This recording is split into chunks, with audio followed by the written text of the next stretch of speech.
That's a filter. Yes, it is. Wait, let me check. I have something in my teeth. Hey guys! We're waiting in line for Horror Nights. It's true what they say, the camera has 10,000. Terrible. Jeez, calling me ugly. It looks super terrible. But we're in line for Horror Nights. What is up, everybody? First, Theme Park Detective here. We are currently at Midsummer Scream, and we are in line for the Horror Nights panel, which starts at 5 p.m. We decided to start the live stream early so that we can get more people in here. I am excited to see what he's going to announce for the new Monstros maze, which, by the way, I have the shirt on. Show it right here. Monstros. So, this one, you guys know that this is from last year, and now he's bringing back Monstros number 2. And I'm excited. Yeah. So he made another maze.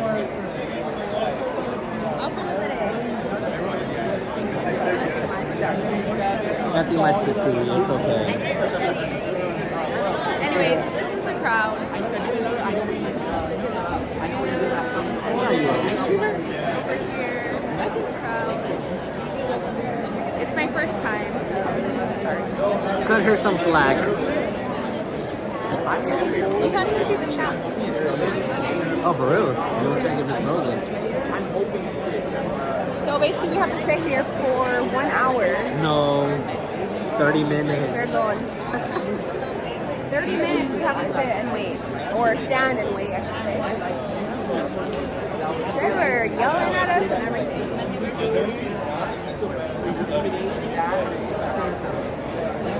It was mad packed. Universal Studios Hollywood says hi. I don't know who you are, but hello.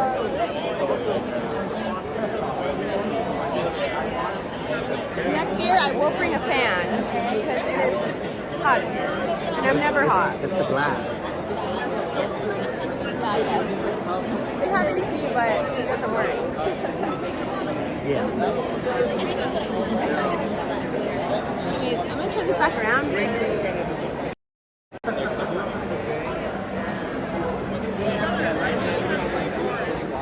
hi, Justin.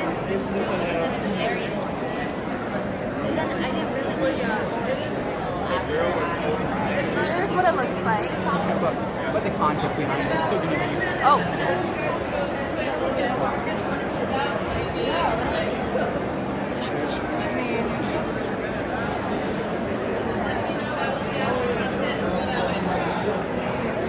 There's one move.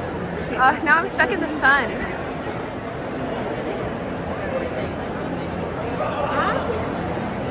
Seriously, There's Brian. if Theme Park Detective lets me back through. I don't know who this guy is. He's cutting. Guys, he's cutting. You're on the All live right. cutting. Oh no! All right. I'm gonna get canceled. I'm like, give me the fan and I won't tell on you. He's saying security on you. Oh, you know what? The fan, just because of that, you can stay here. Yeah, I knew. That's what I said. I said, I have give me very the fan special and you ways. stay here. All right, that's enough. Just kidding, guys. He wasn't cutting. He was here from earlier.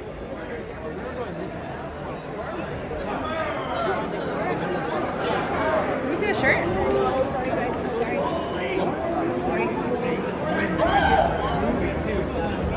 Well, good thing you weren't. Honestly, this is one of the best maces ever made by John Murdy. Ever. So this year is my first year going to Horror Nights. Coming to Horror Nights. This year is your first year coming to Horror Nights. No, my first year going to Horror Nights. Oh no, I thought you were talking about Midsummer Scream. No. Well, it's my first time at Midsummer Scream and my first time at Horror Nights.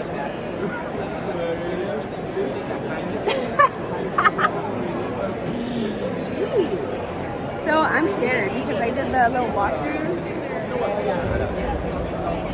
Alright, y'all. We are currently live streaming right now from Midsummer Scream. And we are ready for Horror Nights panel. Come and join us on YouTube right now. We are if you want to get more people in here. So that we can talk about what this looks like it's going to be. Let's go.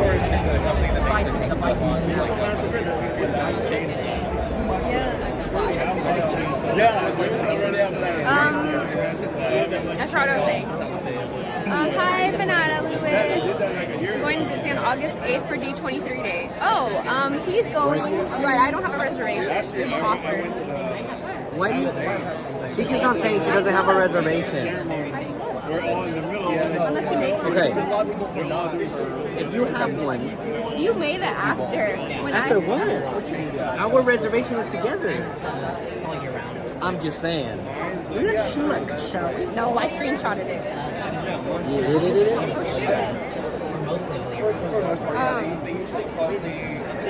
Well, I will be going to D23. August 11th, we're gonna be there. So I will be at D23 on Sunday. We couldn't get tickets for Friday or Saturday, but it's my first time going there too. Can I make this like wider? Not on forward, only the other side. We gotta do that first. No, but yeah. By the way, there's no service here in this convention. That's why I use this phone to live stream for y'all. And he lost his little stick for the gimbal, so amateur move. Not the first live streamer talking. Anyways, so we're just gonna be here for an hour. 20 minutes. 20 minutes. In 20 minutes, they're about to let us in. I'm just saying. We're gonna let us enough. You're over here scaring the people to go somewhere else. Sorry. Oh snap! It's so close. I hate this thing. You're supposed to like extend it out. So in 20 minutes, we're gonna be let in. It's still loading, y'all. I'm not even kidding. No, there you go.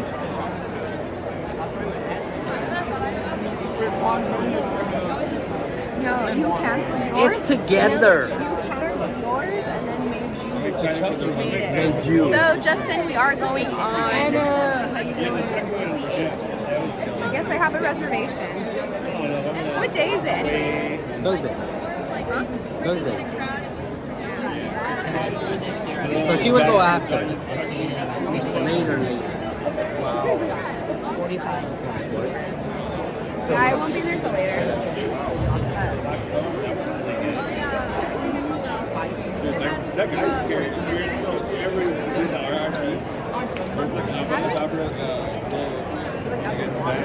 We're trying to get Disneyland tomorrow for Haunted Mansion, but Well, I have it No, and she has it. Disneyland. I'm trying to get Disneyland first We have DCA. because I have to rope drop in order to get the cube. But look, no damn reservations. I said damn. Damn? What are you gonna say with? this is a family-friendly channel. Yeah, Magic Kingdom. when I'm in Chris's channel, then we could cuss. But here, no. Banana's going to Magic Kingdom in In November. We're going in December. I will be going to Walt Disney World in December for my first time. For the cumpleaños. Oh wait, are you a Sagittarius? Your birthday's in December, so is mine. But she don't like you now because only she could celebrate her birthday in December. Imagine. Like this convention. But Hi, Devin. actually with all this other stuff we're doing, We'll think about it. yeah. Every year, and like, I forget how much the course is. So if anyone sees reservations open for tomorrow, please let us know. Yeah, please, because I've been trying my hardest to get Disneyland tomorrow. We just have DCA. There's an open. It's still closed. Alright, it says availability as of 4:23. I'm gonna wait 1 minute and then refresh and see what happens. It's not looking too good. It's not. Guys, everybody wants to go. Devin, what up? So we're just gonna have to stand in the line. No, if you don't get a queue, you can't stand in line. That's what I meant. We're not gonna go on the right. We Are the champions. Well, I told him like something wrong with my face. It's okay. It's not like we can't go whenever. So For me, it's just because of social media. So I want to I bring it to you guys and do the reel and all that stuff. Why are we in the sun? We were back there. yeah, I know. We ended up in the sun somehow. All right, 4:24. Let's refresh.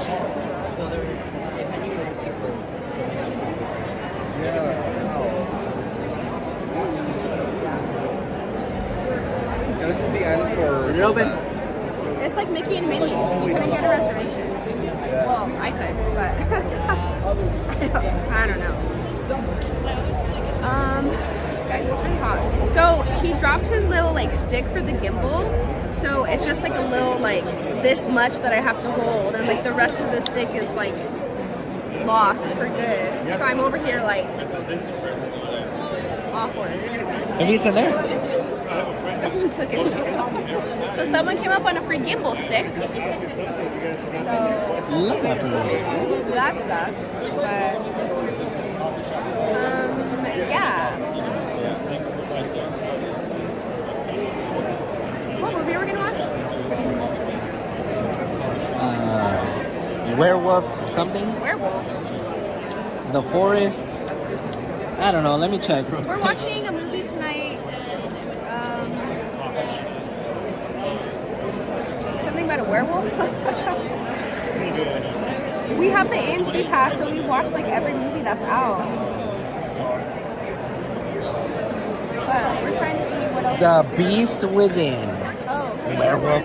Oh, it's a wolf. Imagine. I mean, werewolf, beast, same difference.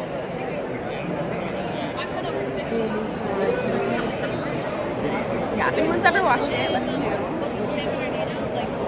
I did fall asleep watching Wait. Dead. The Beast Within just came out this week or before. Right. Okay, so some people might have watched. But I didn't get any, I don't remember seeing it on like any previews or anything like that. They should be letting Sam. 15 minutes. 15 minutes. And then we're just going But if you guys have any questions that you guys would like to ask her or me, feel free. no pictures. How old are you? No pictures. I'm still in my 20s. She's so let's 21. not say. 22.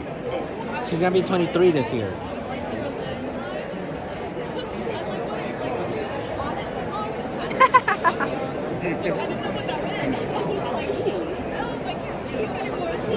His birthday's coming up. It's a surprise. It's a surprise. My birthday. Oh, I know. I'm just saying it's a surprise. Anyways, who brought this guy? Imagine my live stream. Who brought this guy? Who's man's? Apparently single. Anyways,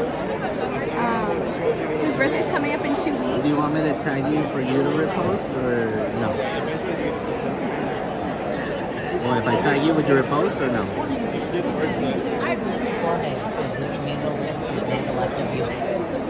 No. I don't think so. He's a Leo. Who's a Virgo? I'm a Virgo. Imagine. Because a Virgo's after you. He's a Leo. FWA is And we're going someplace for his birthday.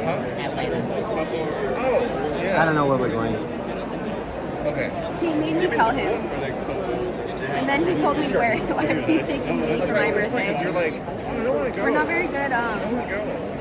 I can't tell her something because if I do and it's a surprise, she's like, tell me now. But the serious face, so I'm like, we're going here. I don't like, don't ever tell me, oh, I got you something, or oh, like, I have a surprise for you. Don't Just ever say tell what me it that. is if you're gonna tell her. Yeah, Like, because hey, every day we're I'm going gonna be here. like, what is this? What is it? I'm annoyed. So, Imagine. but I didn't force him to tell me this is my birthday because it was so far. My birthday I wanted to was know December. where we were going because I wanted to know what I had to wear, what I had to buy, and apparently it's a lot. A good thing I told him because he wouldn't have been prepared. Yeah, but you wouldn't have been prepared because it's all in Spanish. Not put on blast again. I can only understand Spanish. I can't. I would go live streaming over there for my birthday, but it's my birthday, so I won't be live streaming for that. So you guys will probably just see like either some reels or some stories about what happened in my birthday, but that's about it. It'll be fun. We're Or gonna- unless if you guys follow her at what's your handle? I don't quite know. Imagine she doesn't even know her handle. If you guys want to follow her, she'll show you her Instagram. It's just my name. Oh, Ellen. Everybody follow Ellen.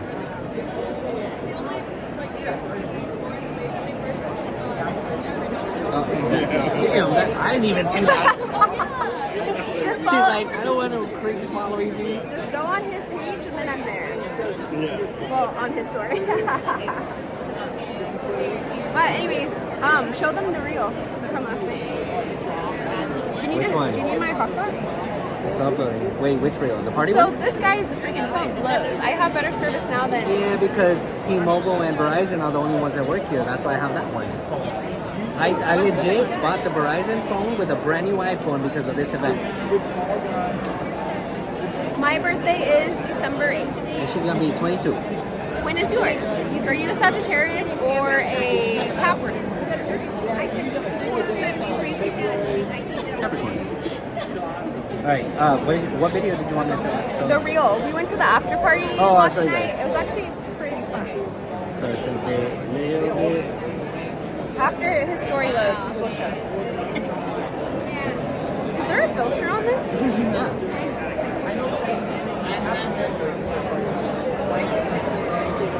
That's better. This whole time? Jeez. Oh, hold on, that's it.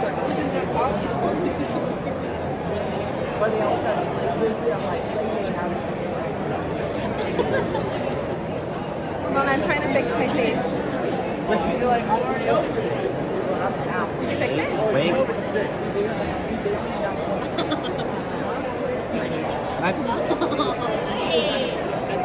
Oh, and Crystal and Chris are like right here. It's not stopping. You want to see? I don't know. Put your face. Let's see what happens. Hey. Can you please put it back? Oh, you are a Sagittarius, so you're early December. So, hey, look. There's a crab on you. Can you put normal? Look at that. You have Mickey ears. A crab. Imagine. What else is there? Maybe put a normal one. Hey, you're going skydiving. How do I take it off? I know him asking me how to do something. Oh, December 1st. So Oh, you're so the she start can of see my view December. then. Like Sagittarius. Yeah, she said she's not sure. Good to know. December birthdays are the best, right? I don't make the rules. Every great person that I know is a Sagittarius.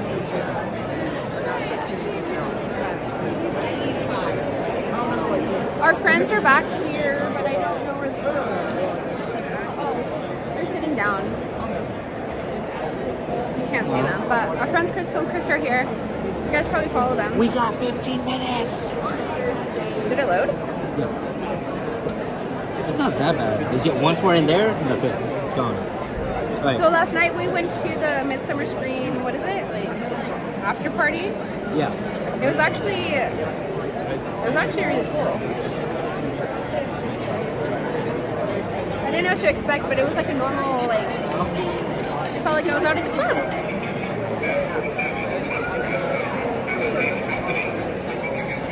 Just show it up right here. Well, no, because it looks in reverse.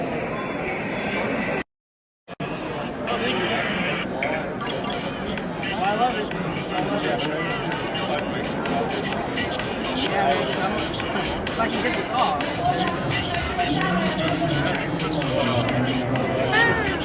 Right when I show the live stream. Imagine. Your beer.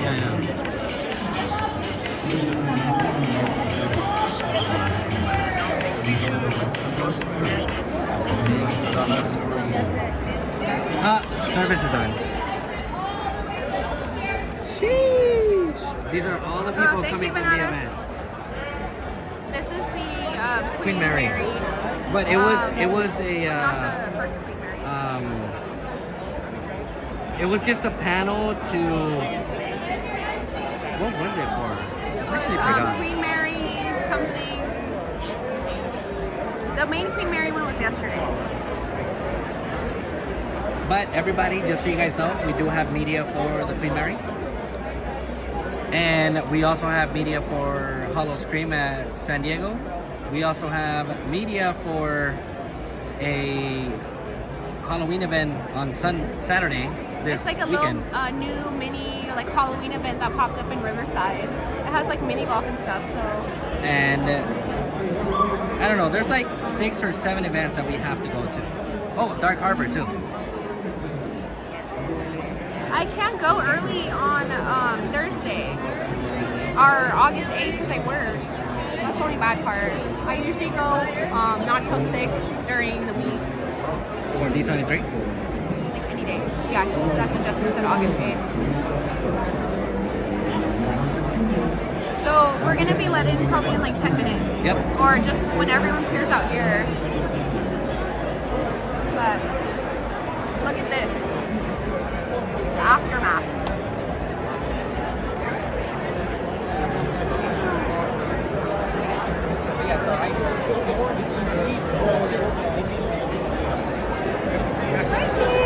The fire alarm kept going off yesterday, so we'll see if that happens today. At this time, we ask that you collect your belongings and make your way out to the auditorium. Please ensure no unwanted ghosts follow you.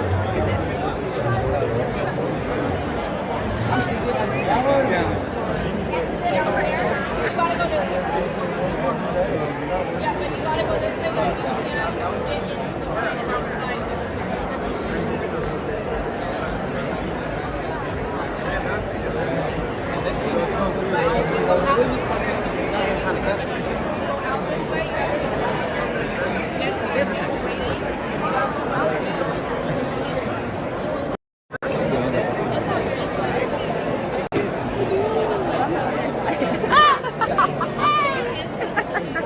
I'm sorry guys, you guys weren't supposed to see that.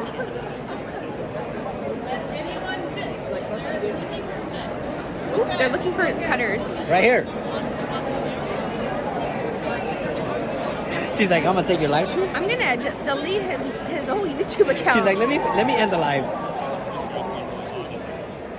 Delete the whole YouTube account. Savage.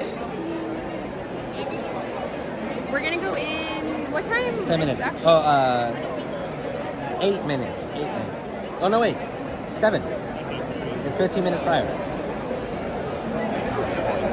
Yeah, I'm not the math whiz in this relationship. Don't ask me anything about math or counting. Tell her what's 2 plus 2 and you'll hear the answer. 21? I know basic math, but not. Really? Let's see. Not the math class. Basic. 3 times 5. Ooh! You didn't even know yourself. 7 times 3. 21. 21. Sum it for me.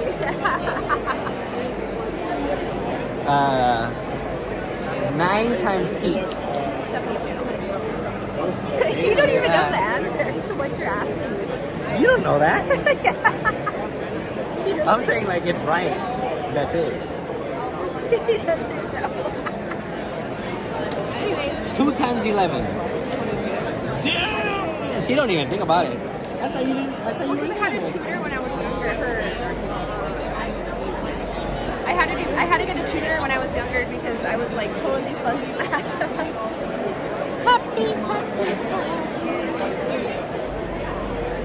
We're in the sun.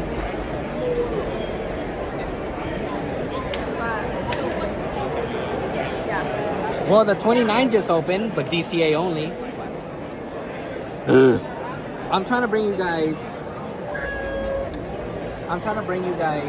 to Disneyland rope drop for Haunted Mansion. I'll show you guys what the process of the queue is, how long it's gonna take for you guys to make the line, and show you guys the new queue line for Horror Nights. Imagine We're going to Horror Nights on Monday, guys. Tomorrow we'll be at Horror Nights. For Haunted Mansion, Nightmare Before Christmas. So that's what I'm trying to do. That's why I've been trying to get the reservation. It's been hard for the past 3 days to get it, but I'm hoping we will. If not, I'm still gonna be there, but we won't be in the ride. Well, we won't be on the right. Yeah. Tell them to hurry up. We're baking out here. She's Where are you? Where are you? Yeah, it's really hot out here. Super hot. And I don't get hot easily. And I'm hot. Let me go through this.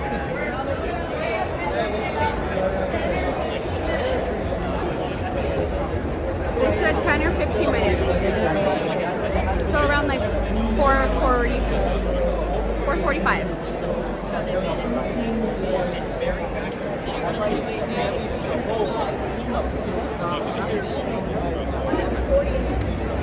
It's so hot.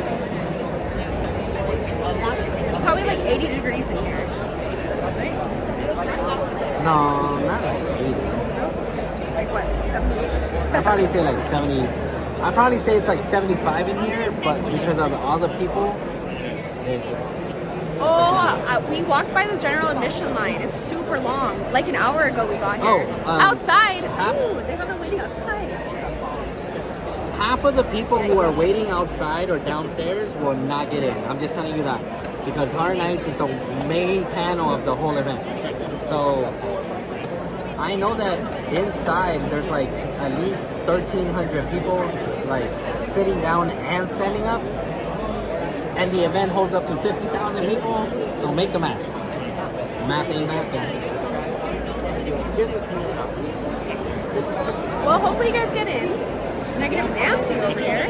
No, I just rather give you an honest answer than saying you are gonna get in. But are you like when in you're the not. front towards general admission outside or towards the Here, back? how about this? You send me a photo or a video on Instagram right now to see where you're at, and I'll show it on the live.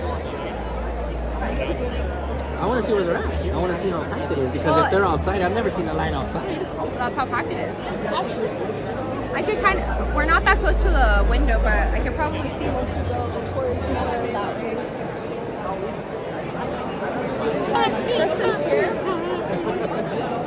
No, just in here is a lot. Hey. Hey, Crystal and Chris, our friends! Crystal and Chris are here. Let's see.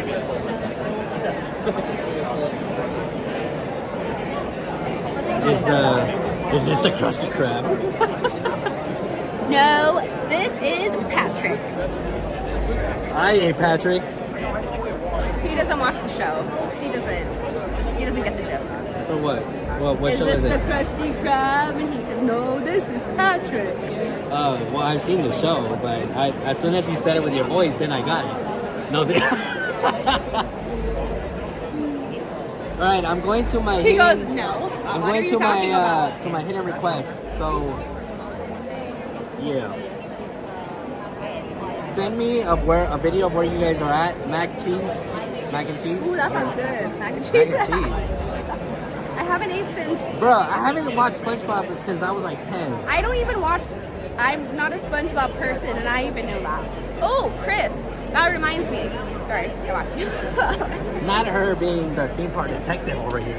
Have you seen that TikTok that's going around with the billboard that says, what's funnier than 24?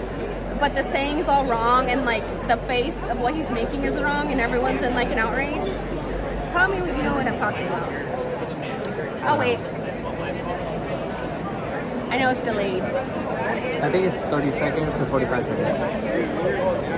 Oh wait. Let's put the timer. It's the wrong face. Yeah. They said it was the wrong it's not the wrong quote? I don't know. How dare they do that? Yeah. Everyone's out. There's this TikTok that's like viral. He's like yelling like, that's the wrong face. I don't know. I'm not a big SpongeBob fanatic, but I at least know is this the Krusty Krab quote? Since that day, Chris, I haven't seen you when you guys went to go see Longlegs. What did you think about it? He said in the No, chat. I know he said it sucked, but I didn't tell him like how was it, because I told him I'm like it's whack. But he didn't want no spoilers. That day we went to with Dave and Buster's, and then he's like, no, I don't want no spoilers, blah blah. So after that, I didn't ask him. It's the 24th to 25th episode is them in the classroom laughing. So Chris has seen like every SpongeBob episode probably more times than anyone in the world. No life. Let's not say, because that's how I am with How I Met Your Mother. The face they use was they use the wrong face and the thing. You like when he's like all like the stupid face. Like I'm not gonna make it on the camera. But You can do it. No, you know the face. He's making the face. The face. The face. I didn't like it. Yeah, it was weird. I tell everyone not to watch it. It's like, it was strange. Crystal and Chris said they liked it. Or, Longlegs? yeah. And I was like, I think it was strange. It wasn't even scary. It says it's horror, and it's not horror. He was like, it's super scary. They're saying it's like the scariest horror film ever. Of the year. And I like was watching it like, She knocked out. very funny. Let me show you the face. Face. The Oh, the face that Patrick? they're talking about. Oh, that's all for a general admission now. They're making it So they way moved or I thought that was 88. I think it's a mixture of ADA and because I think This is the face. ADA is like right here now. Jeez, But now now he's laughing. I'm not sure. I don't know. You can do the face It's this perfectly. one, right? Wait, what's Yeah. you know how to do that face? No, it's He a said you joke. could do the face. I know, he's being a D. Damn, bro. You can't be a D on the live stream. You're lucky I'm on the live. Imagine not getting to see you. Yeah, he could do it. Put the camera over there. I want to see the face. No, you freak. Jeez. No. Legend has it, I've been a freak since the day I met her. Imagine? Big D. Well, last time I remember his stream got like when I was cussing. Oh yeah, it got demonetized. Yeah. Oops. But because you were like right on the speaker, Well, so now we know not to give the stream to LA. it was a circumstance. I had to do it, and I forgot that I had the thing. Oh, Chris, this fool, This fool? Jeez. he lost his gimbal stick. So, like, you know the stick that attaches to the gimbal, like the long thing? Now you're putting me on He blast. lost it. So now I'm holding on to like this big thing or small thing, like without the stick. Yeah, and she's not used to it. Okay. Ellen Kasuing problems, Chris said. Kasuing. Big kazoo. Big kazoo. Bruh, he's a mess. I know. I said, give me your live. I'll take over. Like, I'm any better. It's worse. People are unsubscribing by the minute. Jeez, damn. Thank you a lot. I mean, trying to get us to 17K and He drops to 10K. I'm still at 10K. Oh, he drops to 9K. Anyways, it's hot and I'm thirsty. Why didn't you say anything? Oh, I'm thirsty. It's too late to get a drink. We'll probably be inside by the time I get back. They won't even let me in. Imagine. Earlier, You'll be the one doing the live stream. It's okay. You'll still hold it. earlier I realized I hadn't drank water since Friday. Hey, what do you guys think about Dr. Doom being Robert Downey Jr.? I thought that was epic. I don't think that's his role, but I still think it's epic. Never watched it. It's brand new. No, like the one that he was in before. Iron Man? Yeah. You've never seen one? Well, she's never seen Lion King. Imagine. Well, I have now. Yeah, it was your first cry season. First prize. Yeah, it was the first time you cried in a movie. Season 1, episode 1. I cry. I never watched Lion King, so I watched it the other day and I was crying. But Andy. I don't cry. I'm not emotional. Andy, general admission is still outside. I'm out here. Can you send me a video on Instagram so that I can show it on the live stream to see how it looks? Please. Mac cheese or mac and cheese. I've been waiting for the video. I don't know what it's called. It's not mac and cheese. Is it mac cheese or mac and cheese? I said, I don't know. No, I want macaroni and cheese. I'm gonna get Applebee's. I've just After the movie? So we're going to Applebee's after the movies. Bless you. Not the video in the live stream. What are those people? 88. DAS for people at Disneyland. Disability pass for Six Flags. There's one more for Universal. Accessibility pass for Universal. Anyways,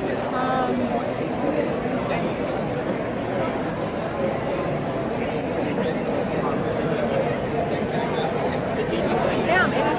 It's hot. The sun is. The sun is. The one time I don't bring my portable fan.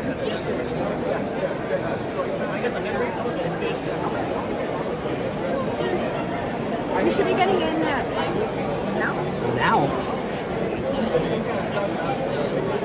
Oh, they're still letting people out from the Queen Mary one.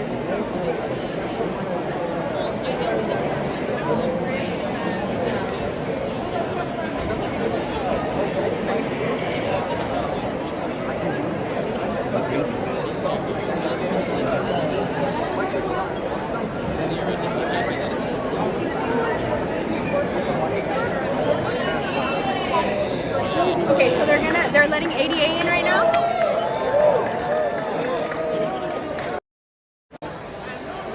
So they're letting in.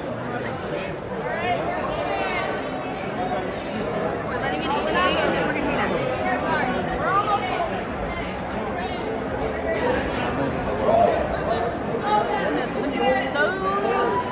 Here we go. Oh. So we gotta go like this.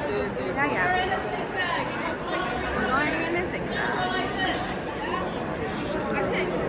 Here we go.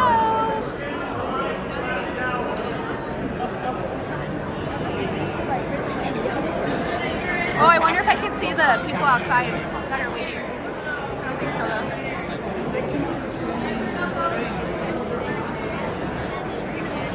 Can I? Probably not.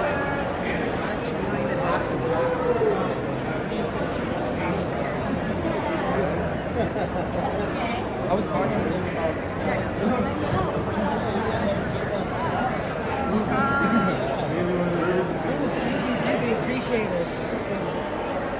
Let's see. Here we go. There you go. Let's go. Here, put it on 0.5. That's my best friend. Hi. I missed your guts. This way. Oh, snap. We're running. Hey, I know. I was looking away and then I saw the neck, all right? Leave me alone. Let me live. Not sprinting. We should do this one. For sure? seats, but then it'll be more spacious.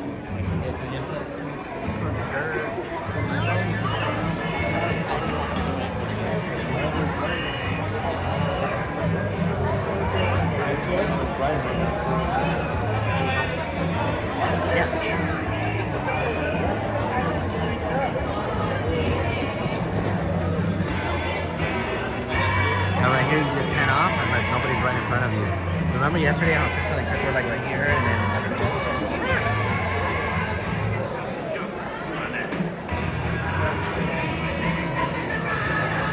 Jay says hi. My backtrack. I hate my thing.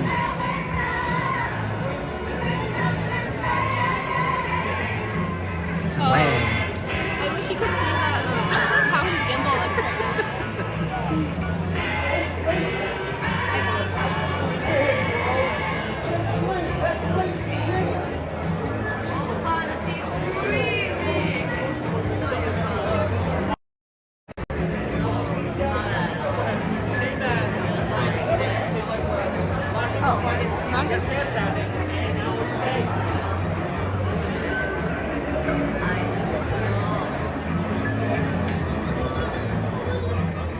Oh, hey, I think Jordan will probably be over here next weekend, but there's this Halloween event next weekend in Jurupa Valley. Imagine, right next to her house. They have like, it's their first like Halloween like. Ask Chris if they went to the water lantern thing that I gave him the tickets to yesterday. No, they didn't. I told them to tell me if they were not going to give them to some other person.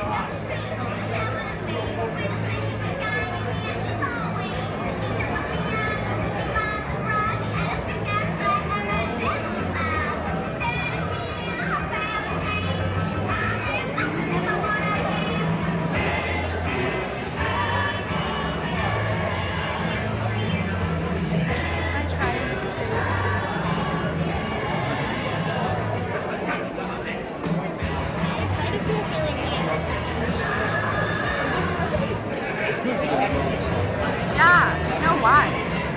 Don't say it. Here, I'm gonna send a picture.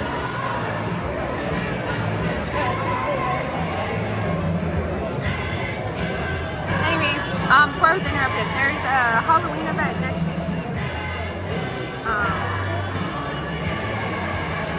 Oops.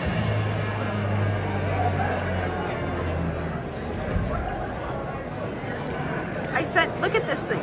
Look at the photo I sent you. Your gimbal.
yesterday, the DJ, he was pretty good, but there was this one transition was absolutely crazy.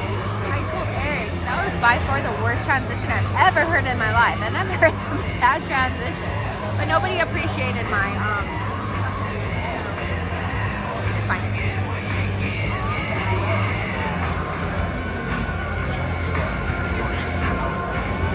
Oh, guys, look. You have my ID card. Look, for once, who's having to use the hotspot? I'm gonna have to charge you for the hotspot. Just kidding.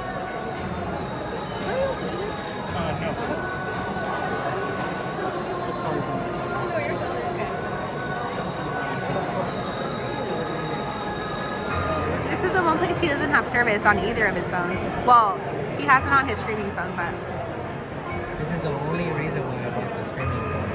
Or this. I bought that phone for this event. you bought it. When did you buy it? Last year. Oh, I thought you meant like yesterday or something.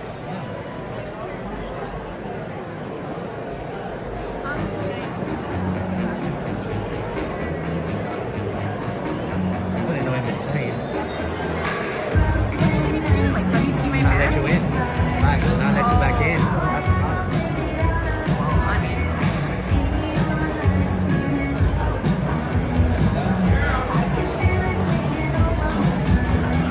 I don't know if I can ask.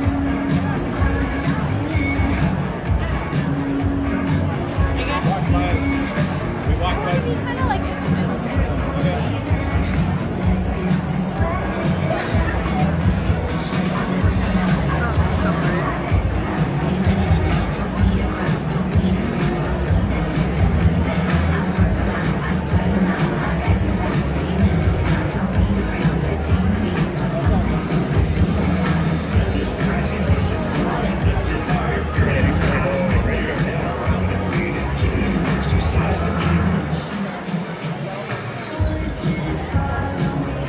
What if I can't get back to you?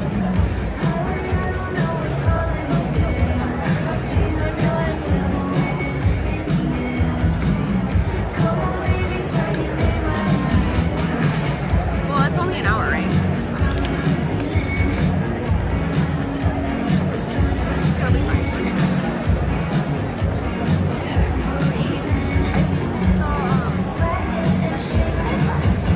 I think general admission is like gonna get it. What is this?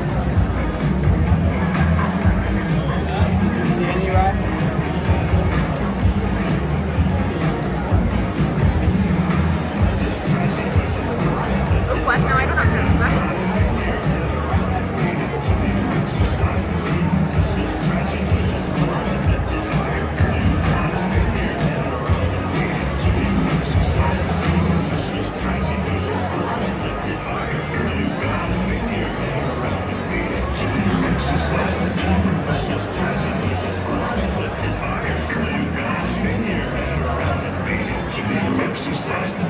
It's horizontal. You have to put that when it's on.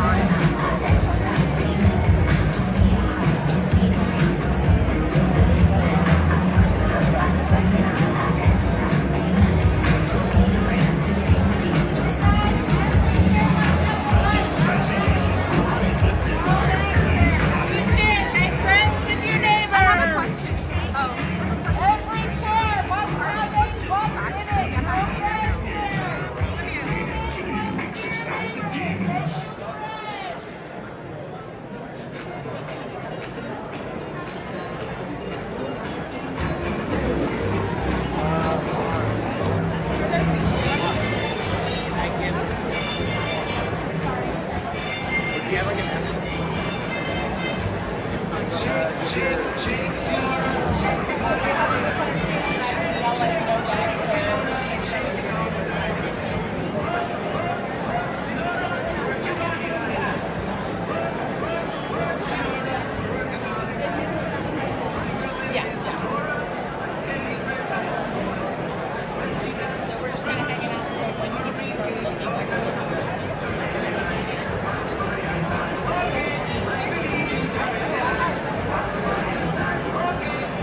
Yeah,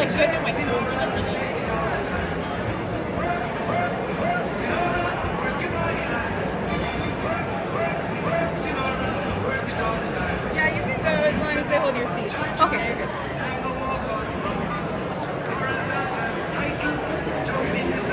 Yeah, put the bag in her seat.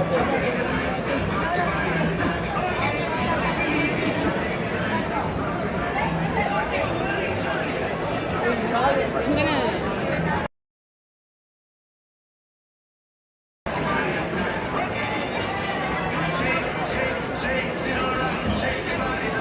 Alrighty, y'all. Who is ready for Midsummer Scream, everyone?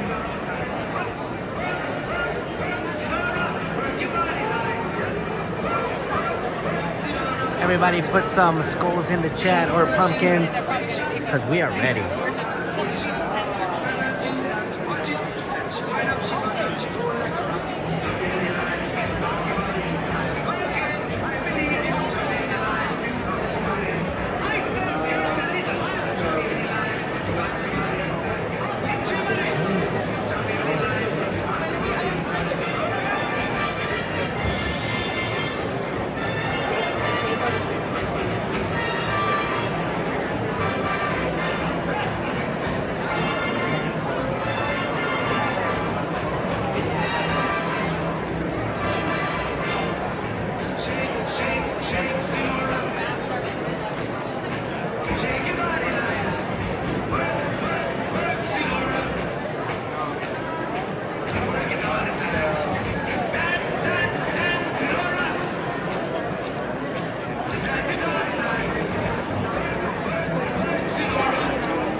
I'm looking for people to go to, but yeah.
Look how he looked outside. They showed him a picture.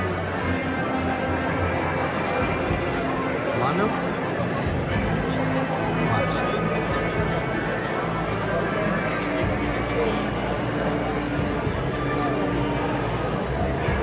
Hello and good afternoon, everybody. Welcome to the final panel. We're not going to start yet. What we do know is we still have many, many more individuals coming in. So if there are single seats in there, as people are looking around, please raise your hand, let people know that there's a single seat between you. If you feel a lot of love and the person next to you, squeeze in, collapse that row, and let people on the edge jump in. Other than that, people will cross you. So please, just raise your hand if you have a hand up. Let know there's some seats near you that we can fill in. And we'll get started as soon as we get mostly everybody in. There's always room for one more, correct?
All right, not yet. We're getting close, everybody.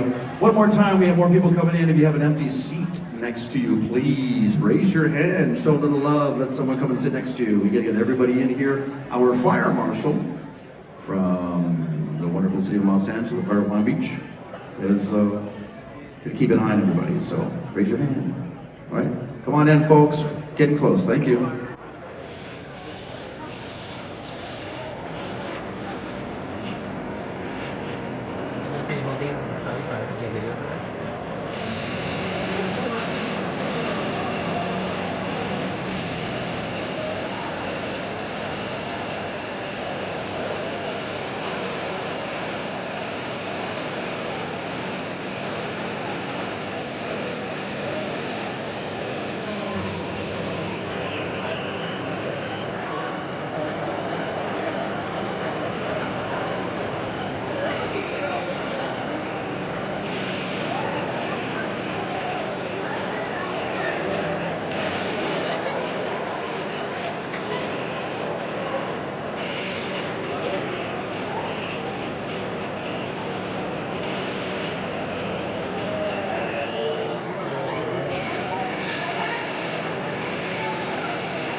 Richard died. Okay. It's funny because we're all people here.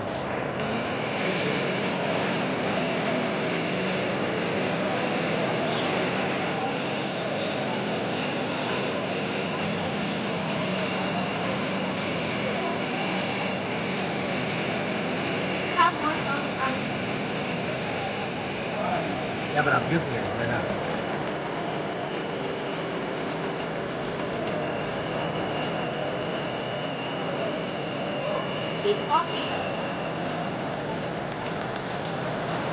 How much butter?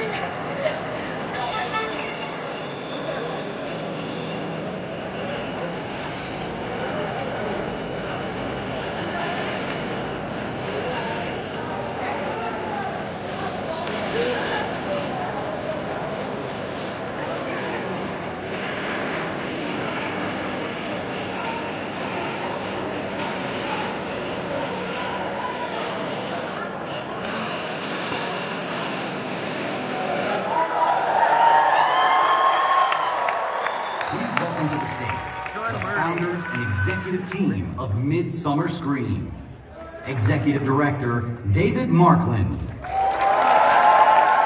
Executive Producer, Gary Baker. Producer, Claire Dunlap. And Creative Director, Rick West. Hey everyone, another full house at the end of Midsummer Scream for Halloween Horror Nights. You know, I was reminded yesterday that this is definitely a Halloween and horror crowd because we had fire alarms going off for an hour and everybody was like, eh. I'm out here, this is when we kind of come out and give some thanks to different people and want to make sure there's just so many people to thank on this show. We have the greatest crew imaginable, the most friendly crew who come in, you know, they work together once a year usually on this one event and make something amazing. So if you've seen anybody out there from Emily at check-in, handing out wristbands to get ready in as quickly as possible, to the White Bats on the show floor, and Richard and Justin, and Chris and Ian with their tech crew, and Cameron in the Hall of Shadows. It's just a group of people that love Halloween as much as you do, and they really dedicate their time to make this event as good as possible, and as good of an experience for you, because you guys are like us. We just want to have a great time with Halloween. So if you ever see them, please thank them, but you're just being here is also a big thanks. That's my spiel right now, but we're going to get to that, but I also want to give a special thanks to my awesome co-founders of the event here, starting back there, Rick West, who puts together the Hall of Shadows every year and makes an amazing experience. Claire Dunlap does, every year she steps up and does more and more to make this event stronger and stronger all over the place. Gary is responsible for this stage. I mean, and he's going to talk more about his team, but I just want to make sure that you know he does this. This is stuff that he has like in the back closet of his apartment or his house. And he just was like, what do we got this year? So I'm passing it off to Gary. Thanks, Dave. I just want to thank my business partner, Jim Call, and my godson, Anthony Call. They are the techs that keep everything running in here.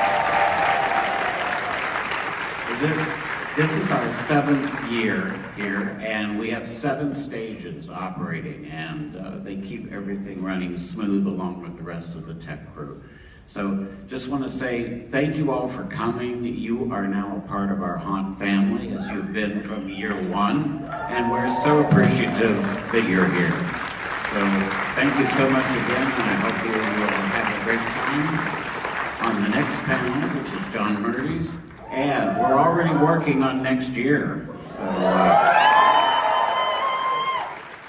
what are the dates for next year? My birthday. Imagine. And here's Claire.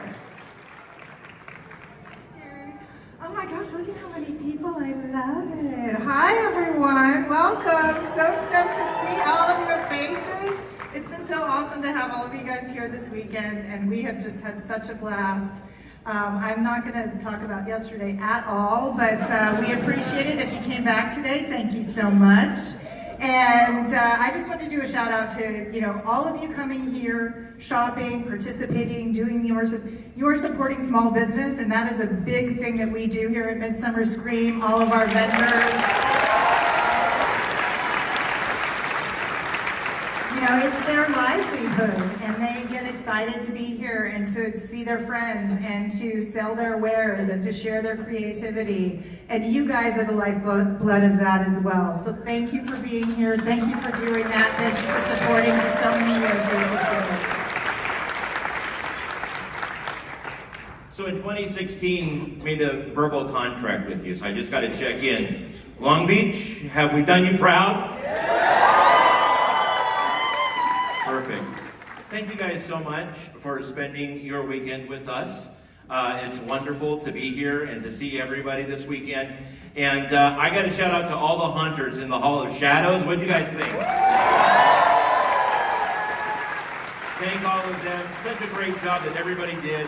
Also have to shout out to Emmanuel Menjivar. He's the one that does all the recorded intros that you've been hearing all weekend. So Menji, shout out to you. Thank you, my friend. Are you all exhausted? We're here at the finish line. Are you tired? Your legs are exploding. You spent all your money on the vending show floor and were wrecked from playing the fire alarm drinking game yesterday. So wonderful. You guys ready for some Halloween Horror Night? Are we going to see you next year? Happy Halloween, everybody.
While recording of this presentation is allowed, we do ask that your camera or streaming device remain at or below shoulder level, not blocking the view of anyone behind you. Thank you for your cooperation and for being considerate of those around you. Enjoy the show. Welcome to Midsummer Scream. Each year, our little spook show draws visitors from all over for a weekend of haunts and horror. And one visitor in particular comes an extra long way to be with all of you, proving that this community truly is universal. Bringing the evil from the Emerald Isle, please welcome to the stage the one, the only creative director and executive producer of Universal Studios Hollywood's Halloween Horror Nights, John Murdy.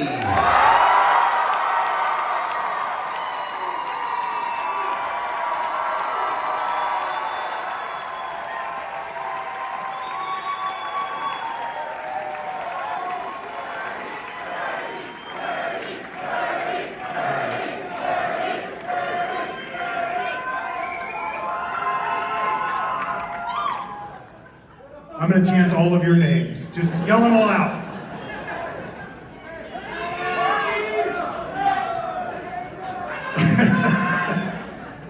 How you guys doing today? I'm John Murdy. I'm the creative director, executive producer of Halloween Horror Nights at Universal Studios Hollywood. Welcome back to Midsummer Scream. We got a lot of stuff to show you guys today, but you guys know how this starts, right?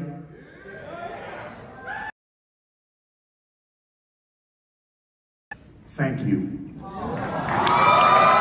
That's a tradition. We gotta make, no, seriously, thank you, thank you, thank you, thank you, thank you. It's the fans of Halloween Horror Nights that fuel our passion for the event, that make ourselves and our team want to top ourselves every single year. We appreciate all that support, so thank you so much. And do we have in the house, do we have any team members from Halloween Horror Nights? Anybody? Stand up, stand up, stand up. It takes a village to do this event. It's not me. It's all of these people who work on this event, all the men and women who work on this event, year after year after year. It's their passion too. Give it up to them.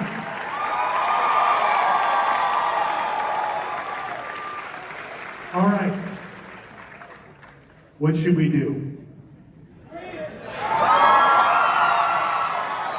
By the pricking of my thumb, something wicked this way comes. You guys ready for an announcement right out of the gate? Yeah!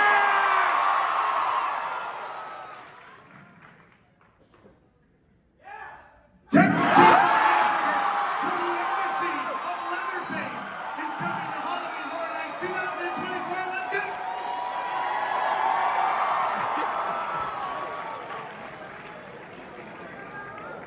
Now I know what you're thinking.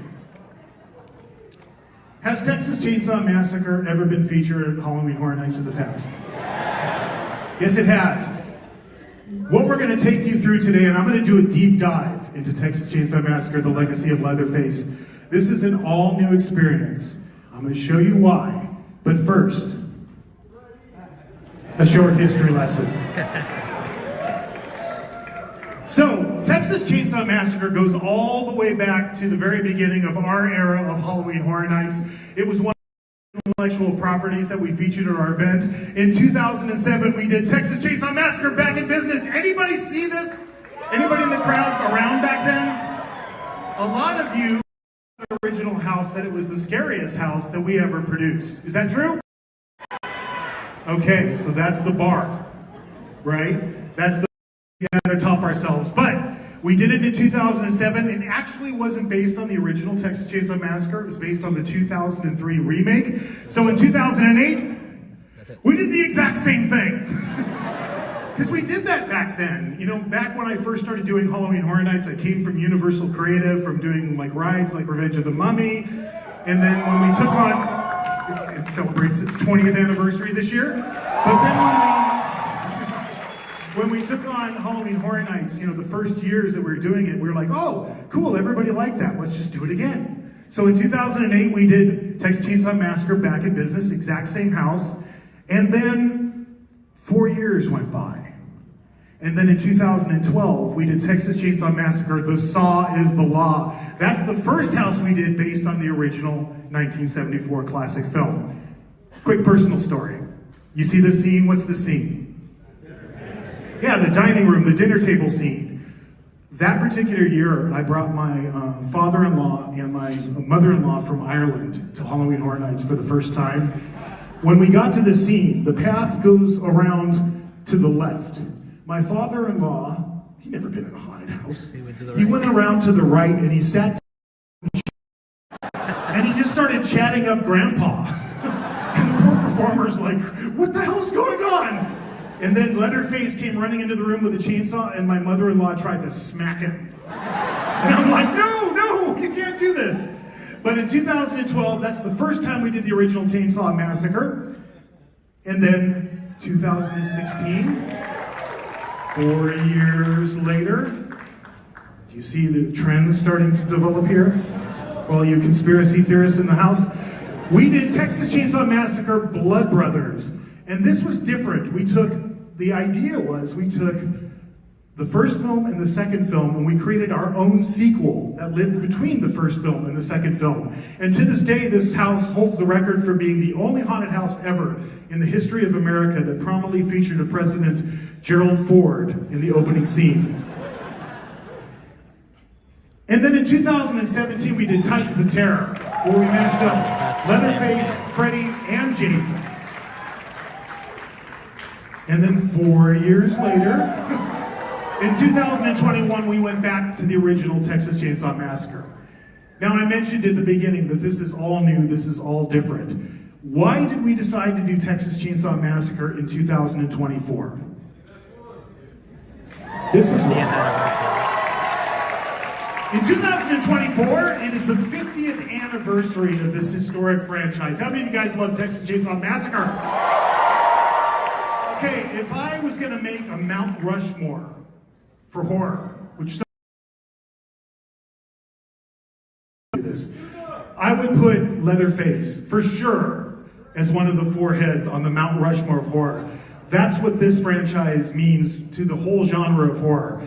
This is the 50th anniversary of that historic franchise.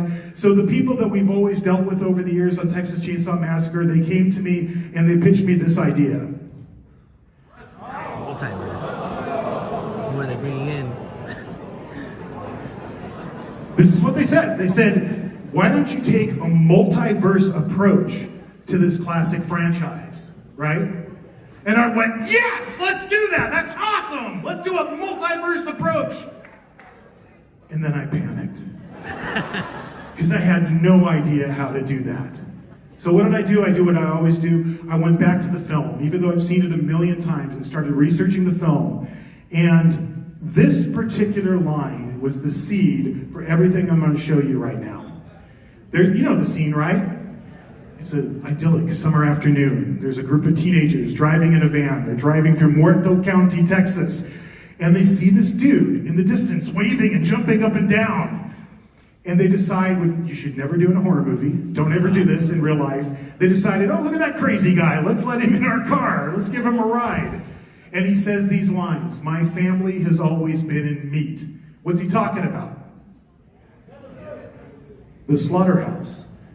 He says, oh, there was, I used to work at the slaughterhouse, and my brother did, and my grandpa. And I thought to myself, you never see that in the original film. They talk about the slaughterhouse, but you never see it. So what we decided to do was to create an alternate timeline. This is where it gets real heavy, okay, so follow me.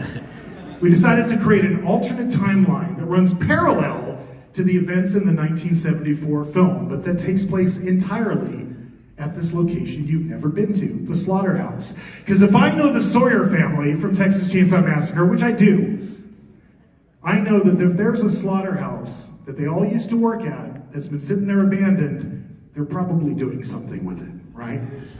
So that meant in research, I needed to learn everything I possibly could about slaughterhouses and meat production. So that was the next phase of my research. I don't recommend this, by the way. This messed me up.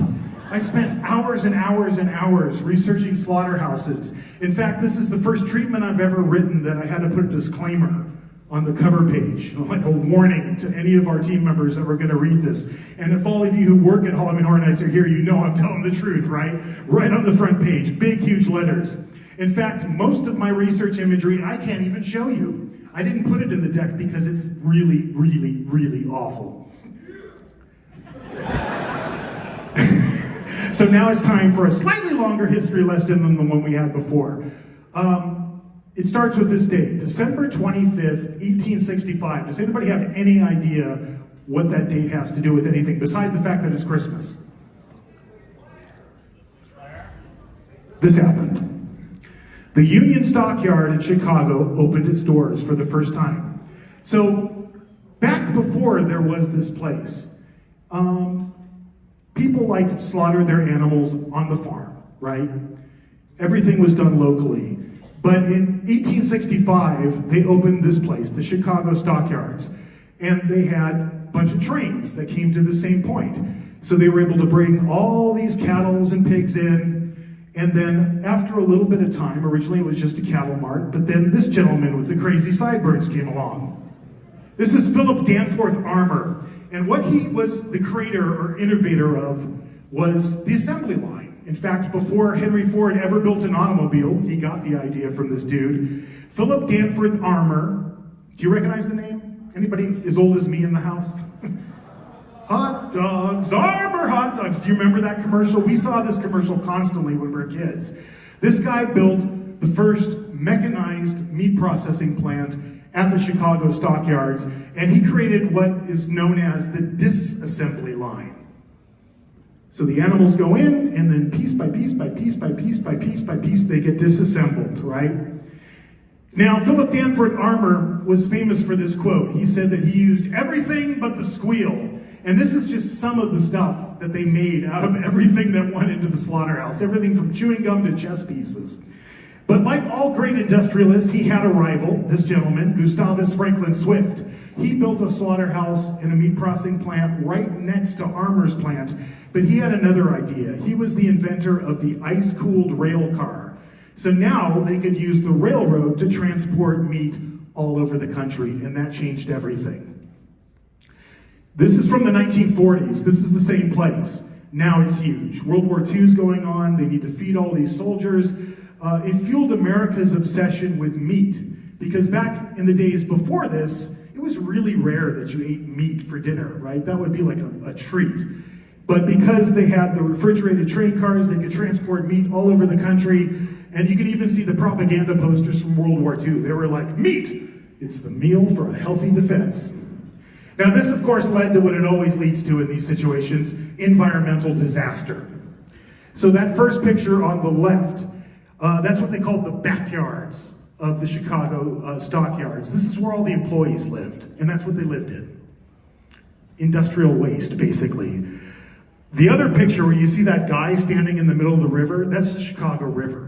They pumped 50,000 gallons of wastewater from the slaughterhouse into the river every single day, and it turned into what they called Bubbly Creek. All the noxious fumes in there, they all bubbled to the surface so that the creek was constantly bubbling, and there was so much sludge on the surface of the creek that you could literally stand on it. Now, after this, environmentalists like Upton Sinclair, who wrote the famous book, The Jungle, he started criticizing everything that was going on and brought a lot of attention to it. And shortly after that, after World War II, the freeways were built. They changed from refrigerated rail cars to refrigerated trucks that could transport the meat around. It no longer became necessary to have a slaughterhouse in a big city like Chicago, right? So eventually that led to decline. And by the early 70s, this place was gone. It was completely demolished. And people started building slaughterhouses way off the beaten path, away from big cities, in rural places, like Muerto County, Texas. And this is where it beautifully dovetails into the events of Texas Chainsaw Massacre. Do you know this date? August 18th, 1973? My birthday. That's the beginning of Texas Chainsaw Massacre. That's the day it takes place on. So what we decided to do was to take everything I just showed you and apply that to Texas Chainsaw Massacre. This is the key art for the attraction. Here's your social media moment to take that, put it on the internet, and say you were first.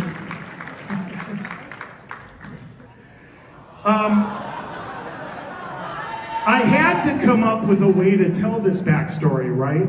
So I wrote a script for Nubbin Sawyer, also sometimes referred to as the Hitchhiker.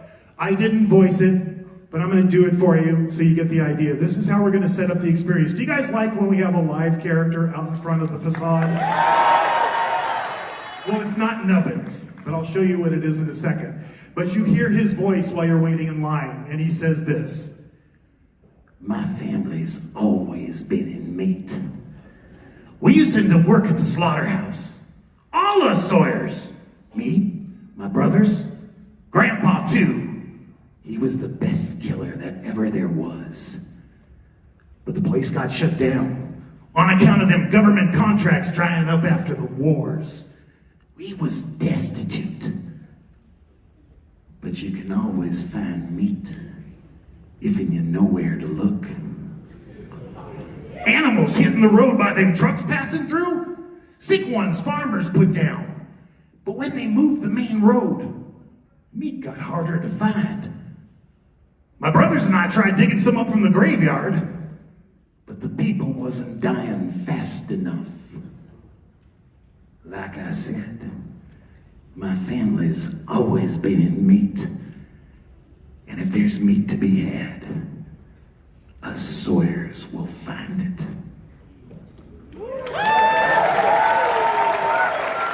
I think I just ripped off, like, Chop Top.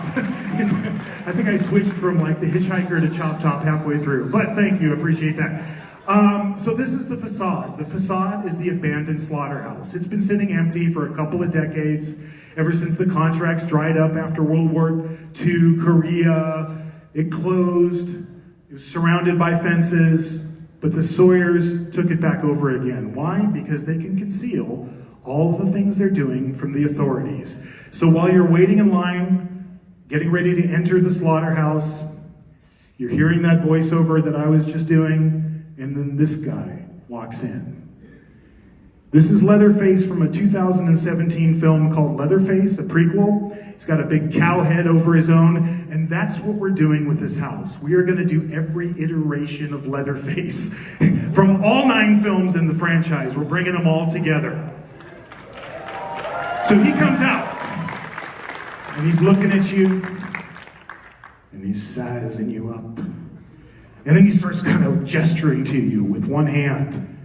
And then he turns around, and you see on the back, he's got the words "follow" written in blood. And then he walks back through the steel door that he came through, and you have to follow him.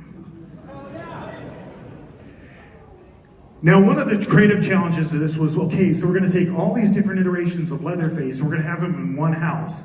But how is that going to make sense? So again, I went back to the original 1974 film. Do you guys know Gunnar Hassan, who played Leatherface? Well, I read a bunch of interviews with him, and when he was doing the original role, he described Leatherface in this way. He said he has no personality of his own, and that's why he has to wear the different skin faces, the masks. And he wears different masks depending on what he's doing. So if you think of the original film, he wears the killing mask when he's out chasing people, when he's hunting. He wears the pretty lady mask with the makeup when it's the formal occasion, like the dining room scene. And he wears the old grandma mask, the old lady mask, when he's stuck in the kitchen with the old man washing dishes. He just takes on a different mask for whatever job he's doing. So it occurred to me, that's what we're going to do with this house. All these different iterations of Leatherface are going to represent all the different jobs that you would do in a slaughterhouse. So I studied slaughterhouses,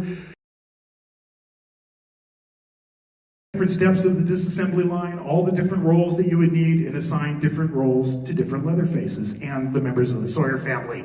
But the first thing you're going to see when you step through the front door is Leatherface's collection of skinned faces. And then you're going to go into the holding pen, because that would always be the first room in a slaughterhouse. It's where you gather all the animals together. In this case, it's where you gather all the humans together. And the next character of Leatherface you're going to see is the classic 1974 killing mask, chainsawing through a door, busting into the room, and chasing you on into the animal chutes. And this is real slaughterhouse. This is like one of the few pictures I could actually show you from my research. You notice how there's all these like twists and turns. That was done intentionally in slaughterhouses. They found out really early on if it was just a straight line, the animals would go and then would stop. And then they wouldn't go any further. So that's why there's always twists, because you don't know what's coming around the corner, right? Occurred to me it's the exact same philosophy with building haunted houses. We've been doing this for years.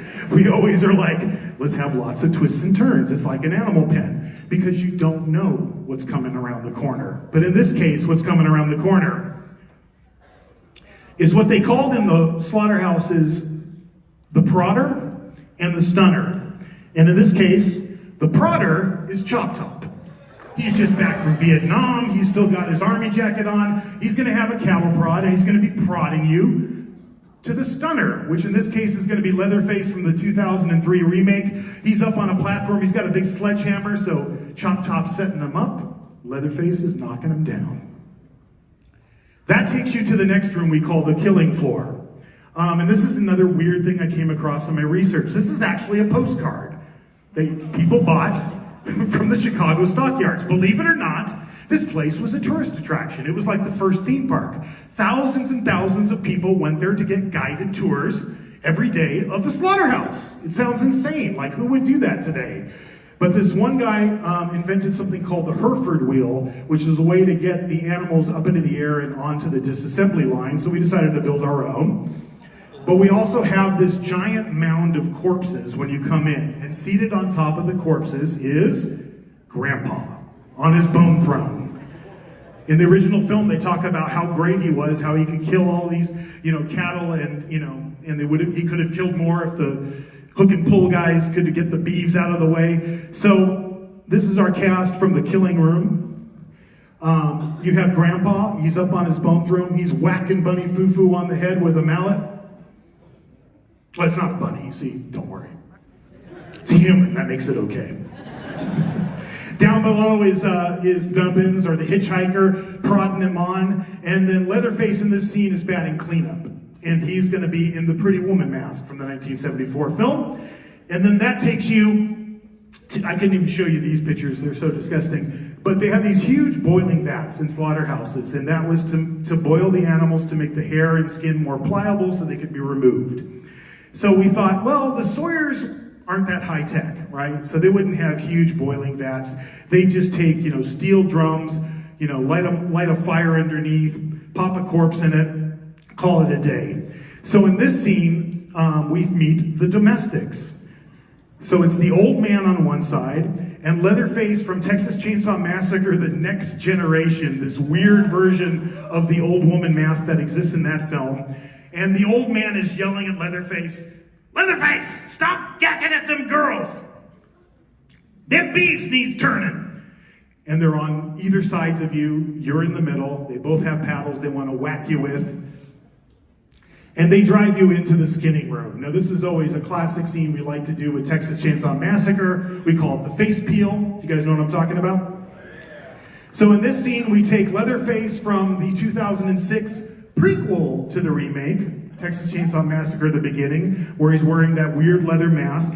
He's got a meat cleaver in one hand, and he is chopping a guy we just refer to as the meat.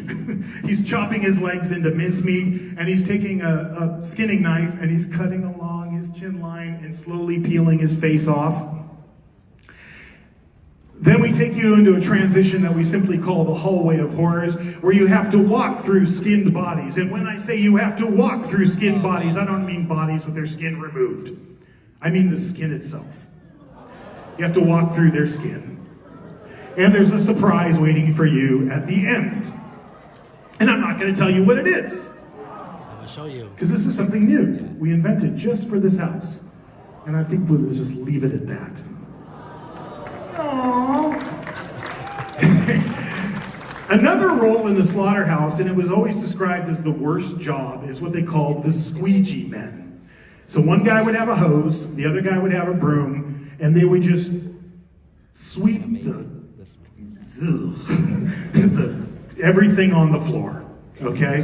And I should mention, when they had the Chicago stockyards, when they were building them, and they had the original armor plant and the Swift plant, there were no bathrooms. Employees were just expected to go wherever they could. So these guys had to sweep all that up and push it down the drains, and then it would be dumped into the river. So we decided for our scene, that terrible job would be assigned to Chop Top, because he's always pissed about something. And Chop Top is going to be screaming at his brother Leatherface. "Leatherface, you idiot! You gummed up the works again! Get down here and clean out the string trap!" This is a water scene. You've seen our water scenes, right? So, gook is pouring in through these big... It's kind of like stew. It's like got body parts in it, and it's thick, and it's bubbling, and it's oozing, and it smells delightful. Did you guys think Exorcist smelled bad last year? I apologize in advance for the olfactory sensation you are all going to experience. And, I don't know, you're cheering. You're like, yes! We love bad smells. Chop Top is pushing an old cart that he's got a collection of just slop and stuff that he's been picking up off the slaughterhouse floor and dumping into the water and trying to get it to go down the drains. We call it the Nubbins cart because it's a special effect. Do you know Nubbins, his little corpse puppet that he carries around in Texas Chainsaw Massacre 2? There's a surprise with him. We'll have to wait to see it when you go. But while Chop Top is screaming, Leatherface comes into the scene to chase you out of the room and out of the slaughterhouse altogether, and that's going to be Leatherface from Texas Chainsaw Massacre 2. Now at this point, you're outside. You're on the loading dock. You've left this, you've finally gotten out of the slaughterhouse. And this is where the research comes back into play. Remember I was talking about refrigerated train cars that had ice, that kept the meat cool?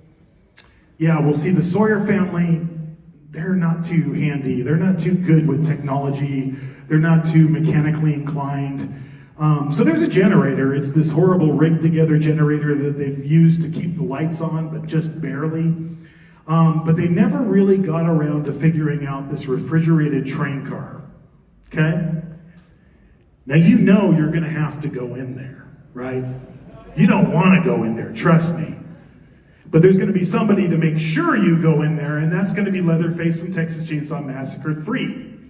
Now he roars up with his chainsaw, drives you inside the refrigerated train car. And this is Texas, right?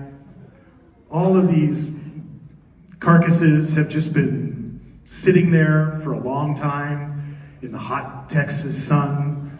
They're not frozen anymore. They've all defrosted. They're kind of sickly looking, kind of wet looking. There's maggots all over them. There's flies buzzing around. You got to walk through that.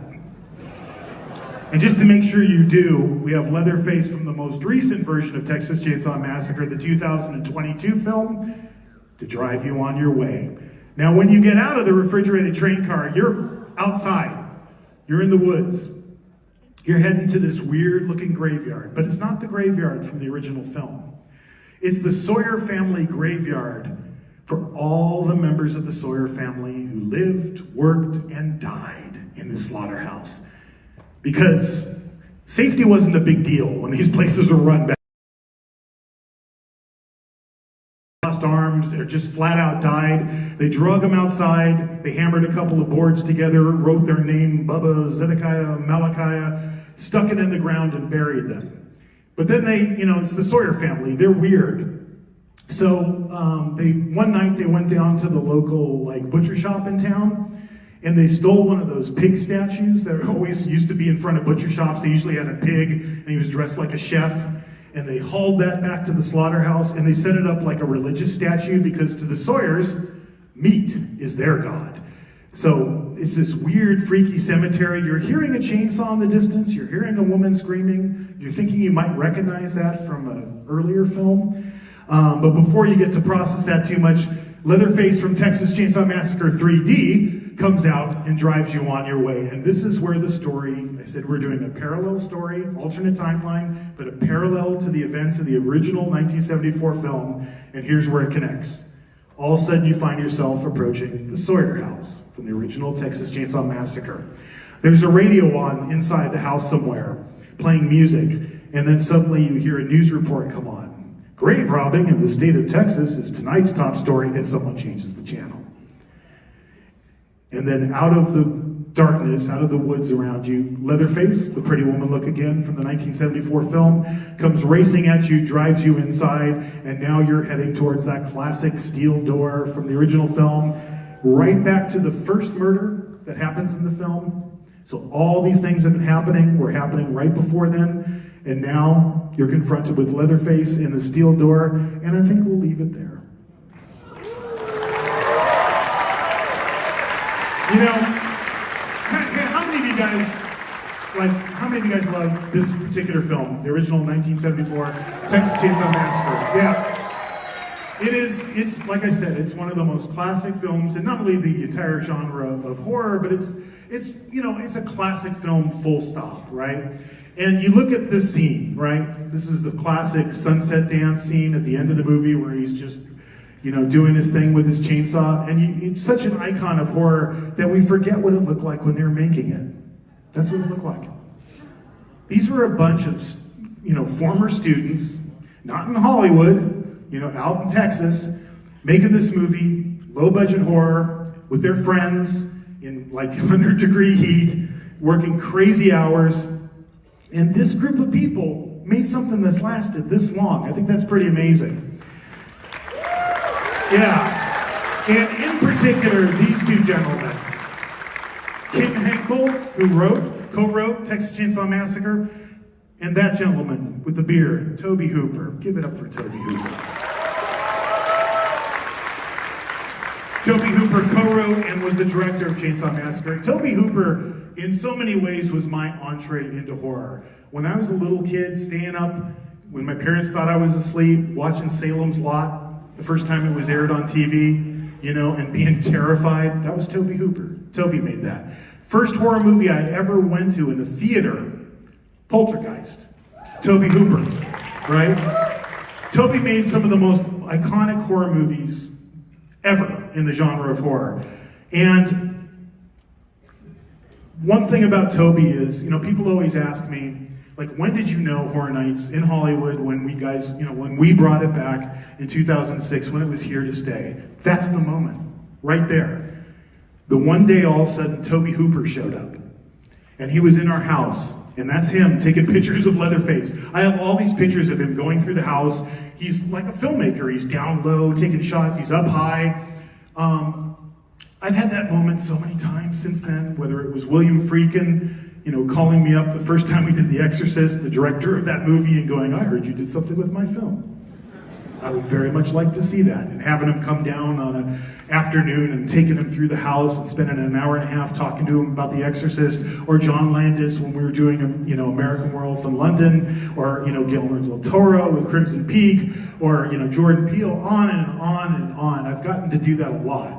This is the first time I ever saw somebody who made the movie that we were featuring attend our event. I've always been grateful to Toby for that. So as an extra Easter egg to pay tribute to these great gentlemen who created this iconic horror franchise, we have named our slaughterhouse the Hooper and Henkel Meat Processing.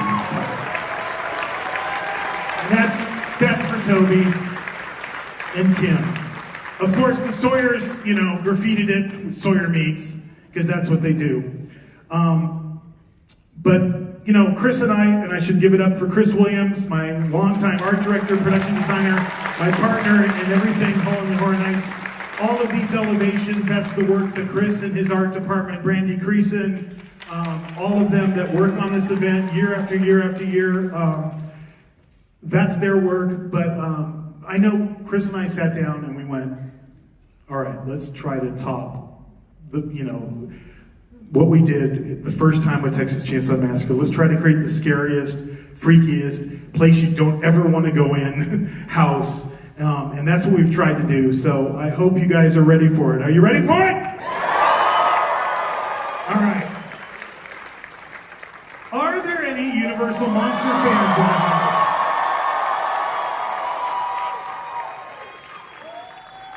Okay, you know, just the other day we announced a brand new house that continues the Universal Monsters legacy at Halloween Horror Nights. Started in 2018 with Universal Monsters.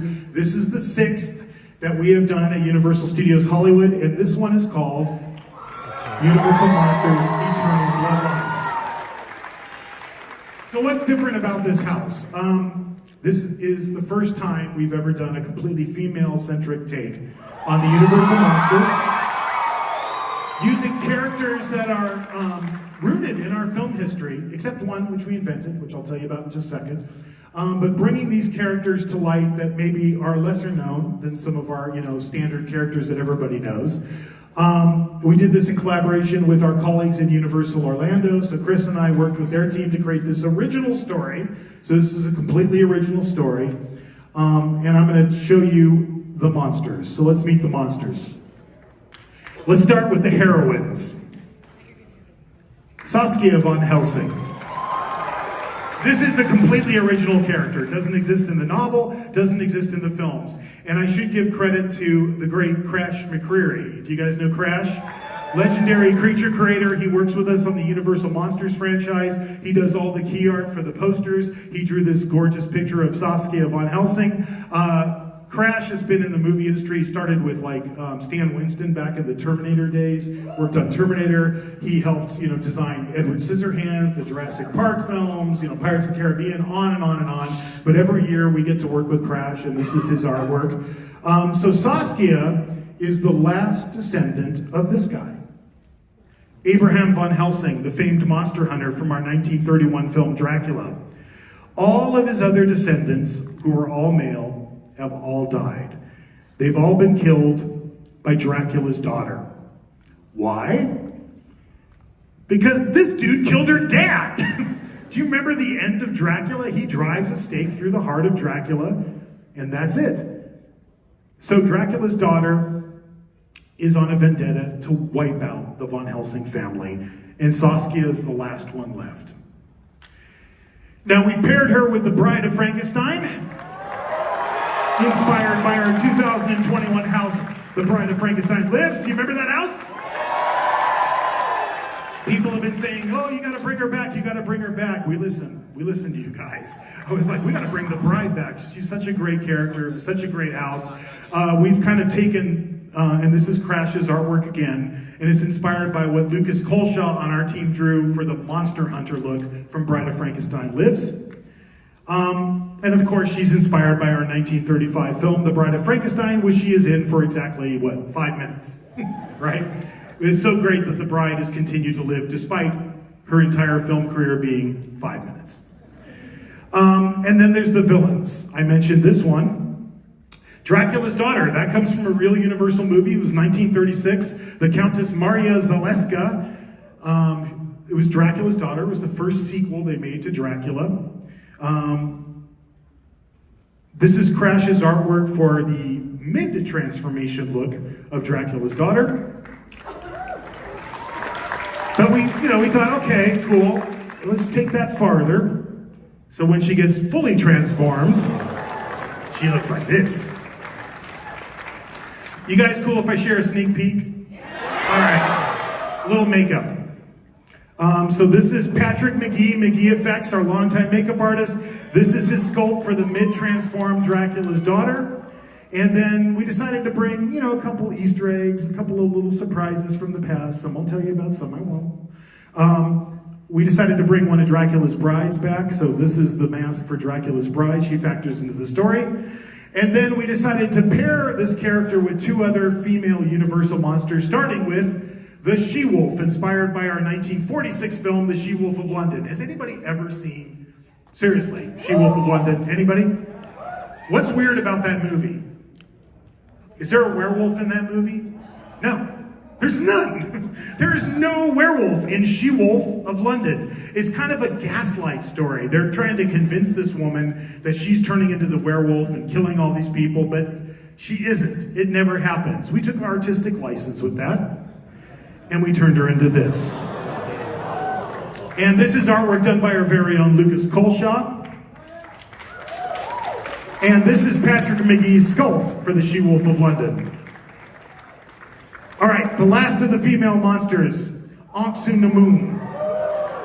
Inspiration, our 1932 film, The Mummy. In that movie, Imhotep, who gets reincarnated as Ardith Bey, becomes obsessed with this woman named Helen, who's up on screen right now. And he wants to take her and sacrifice her so he can turn her back into his long-lost love, Anck-su-namun. So we took that idea and we ran with it and we created this. So this is the look of our female mummy in our experience. You recognize the amulet of Ra that she's wearing around her neck. That's a throwback to our 2022 house, Universal Monsters Legends Collide. That's what the mummy was wearing. And then this is Patrick McGee's sculpt for Anck-su-namun, and I'm in love with this cute little cobra that he sculpted because that's part of her headband. So that is our monsters. Now they are joined together in what we call the Unholy Alliance. So Dracula's Daughter is the most powerful one. In the film, Dracula has the power of mind control. So she is at the top of this pyramid, and then down below is Anck-su-namun and the She-Wolf of London. Dracula's Daughter is controlling these characters in order to help her wipe out the Von Helsings. Now the story, I'm just going to share a couple of pieces of artwork that Lucas created to help tell our story. Our story starts in Amsterdam. Why? Because that's where the Von Helsing family is from in the original novel. It starts at a funeral. The last male descendant of Abraham von Helsing has just died at the hands of Dracula's daughter. Saskia von Helsing is at the funeral. She's mourning the death of her brother. There's still a few mourners that are hanging around, but it's really cold. But in the distance, you can see in this image on the right-hand side, I think that's on your right, yes, is one of the vampire brides from our Liv's house. She's been sent by Dracula's daughter as an assassin to take out Saskia at the funeral. Just take care of them all at once. But someone else has showed up, an unexpected guest, and that's the Bride of Frankenstein. You can see her hiding off to the left side of the image. She has followed Dracula's bride to this location. Why? Because that's what she was doing in our 2021 house. She was hunting Dracula's brides. So it just happens to converge on this day, at this moment, where the Bride of Frankenstein is there to kill Dracula's bride, and Dracula's bride is trying to kill Saskia von Helsing, so it causes them to form an unlikely alliance between monster hunter and monster. So together they travel to the source. If you're going to go to the source, you have to go to Transylvania. That's where Castle Dracula is. Particularly an area that's mentioned in the book and the movie called the Borgo Pass. We've added our own touches to this, little Vad the Impaler influence of all these impaled corpses. They're getting out of the black coach and they're getting ready to go to Dracula's castle to face this threat. They do something during this house that you should never do in a horror movie. What should you never do in a horror movie if there's 2 or more people? Split up. Yeah, never a good idea. But they do. Saskia peels off to deal with Dracula's daughter and Dracula's brides. The Bride of Frankenstein peels off to deal with the she-wolf and an Oxumnamun. And I'm going to leave it there as far as the story. I don't want to spoil everything. Just want to give you a little tease. But I do want to talk about this, the location of where this house is, because it's really cool. Stage 12 on the Universal front line. Why is this cool? Well, to tell you why this is cool, it's time for a history lesson that's slightly longer than the previous slightly longer history lesson. Okay, what I want to do today, seriously, I just want to take you through the highlights of all the amazing films that have shot inside the soundstage, because this is ground zero, not only for the American horror film, but for movie making in general, because this stage was built in 1928, okay? It's one of the biggest sound stages in the world. At the time it was built, I think it was the biggest sound stage in the world. It's still to this day in the top 10. But it was built specifically for this movie in 1929 when it came out. It was called Broadway. That's a behind the scenes still I pulled from our archive, showing how big that set was inside Stage 12. There's a weird looking contraption in the middle of that. What is that? That is the very first camera crane. The camera crane was actually invented for this movie. So right from the beginning, the soundstage was associated with film history. In the 1930s, in 1930 to be exact, it was also used for another musical called The King of Jazz. They built a giant piano with like 5 different guys playing it and a full orchestra on top.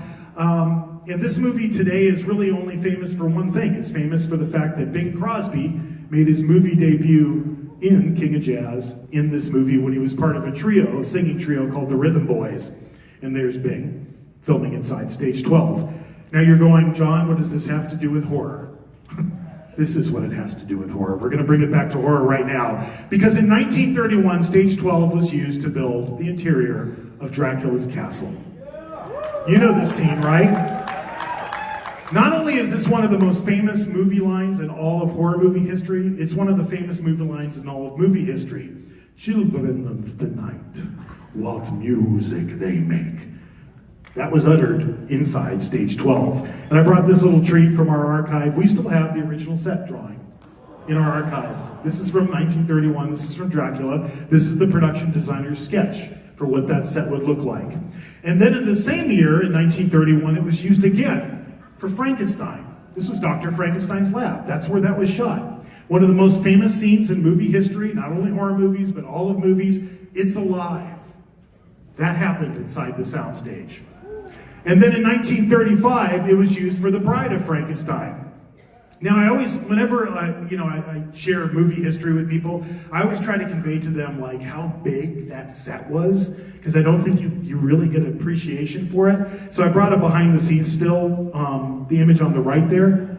That's how big that set was from 1935.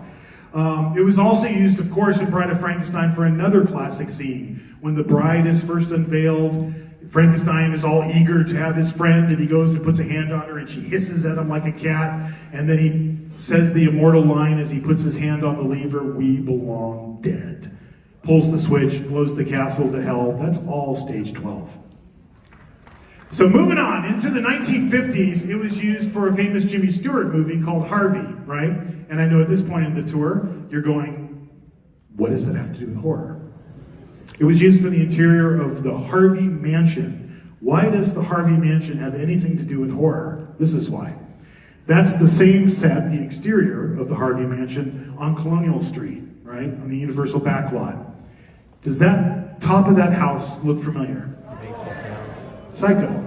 That was a stock unit set that was later, used for Psycho as well. That when I first started coming to Universal, that house was there. I can remember that as a kid because I'm so old. In 1960, Stanley Kubrick filmed Spartacus inside the soundstage. It was the Roman Senate scene from that film. And this has nothing to do with anything, but I just was going through all my, years ago in 2000, I put the video monitors on the trams, and I oversaw that whole project. So I did all this research on our film industry and went through all of the archive, all of the photographs, the behind the scenes stills, and I came across this one years ago, and I just thought, this is so Kubrick. He numbered all the dead people.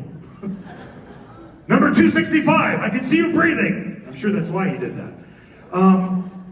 And in the 70s, Universal was famous for its disaster movies. Earthquake, the Airport film series, the Hindenburg, all of the biggest scenes of that movie, those were filmed inside that soundstage. And then moving on into the 1980s, again, another musical, The Best Little Whorehouse in Texas, Dolly Parton and Burt Reynolds. The Chicken Ranch set for that film was originally built inside Stage 12. It was designed to open like a dollhouse so they could film exterior scenes and interior scenes. And I know what you're thinking, what does this have to do with horror? Well, that set's still there, kids. Have you seen it? Sitting out on the backlot at Universal, we call it the Chicken Ranch. That's the same house Rob Zombie turned into the House of 1,000 Corpses. And then also in the 80s, two films that have lasted the test of time, Scarface, Say Hello to My Little Friend, filmed inside Stage 12. Back to the Future, that was the interior of Doc's house in Back to the Future. It was also used for some insert shots of the clock tower. When Doc Brown's up on top of the clock tower, they filmed all of that at Courthouse Square, but they also built just the part of the top clock tower for some insert shots inside Stage 12. So both of those movies filmed inside there. Psycho 3, directed by Anthony Perkins. That was the interior of the Psycho house. The Bates Mansion was filmed inside that soundstage. And right after this, brief little personal story, I started Universal in 1989 as a tour guide, right? And on my days off back then, you could call up the studio and say, hey, I'd like to shadow a production, and they'd hook you up with a production. In '89, I spent the whole summer on the set of Back to the Future 2, every single chance I got, watching them film that movie. But one day I was out by the Psycho house, and I saw Anthony Perkins up on those steps, and what he was filming was the introduction for the Alfred Hitchcock show that used to be in Universal Orlando.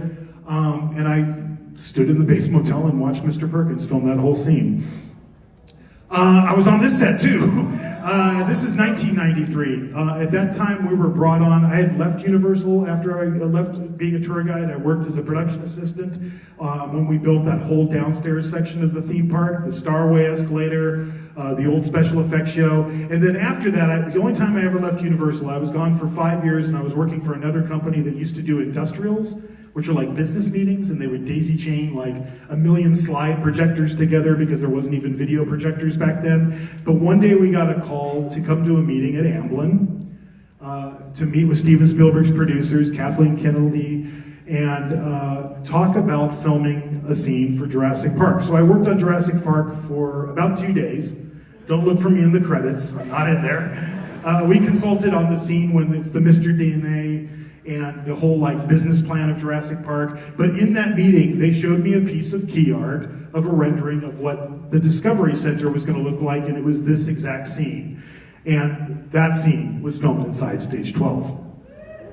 I was on this set too, Casper, 1995. All of Whipstaff Manor was built inside Stage 12. I was on this set too in 2000. When I was doing the studio tour, I wanted somebody to be the host, and I went to Ron Howard and asked him if he would be gracious enough to be the host of our first, version of the studio tour where we had the video monitors on board the tram. And I went on that set. They built the entire town of Whoville inside Stage 12.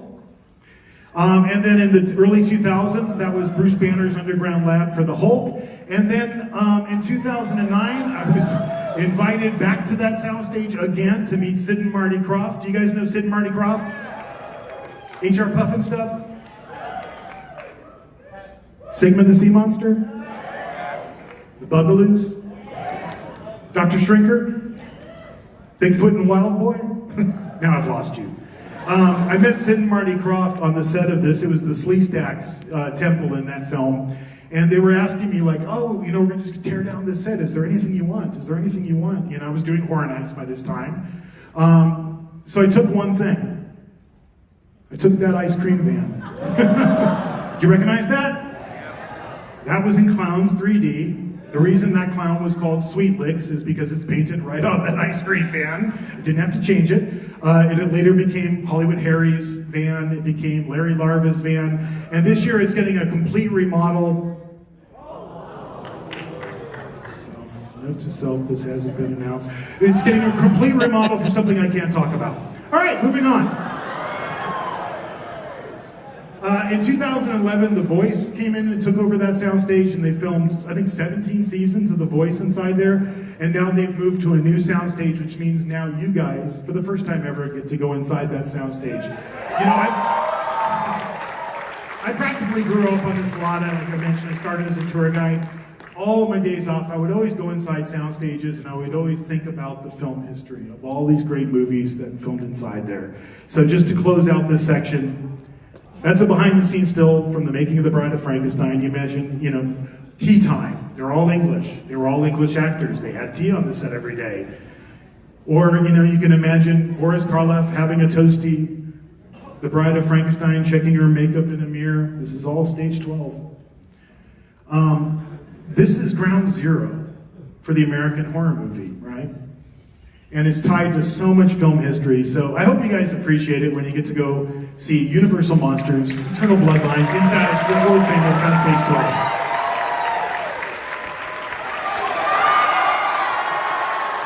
How about another announcement? Let's talk about the music of the monsters. But wait a minute. Has this been announced yet? Slash. Now Slash is coming back again to do his 6th score for Universal Monsters, his 7th for us at Halloween Horror Nights. You guys, all the time, I run into fans of Halloween Horror Nights at the event, and you tell me what you want. You're not shy about it.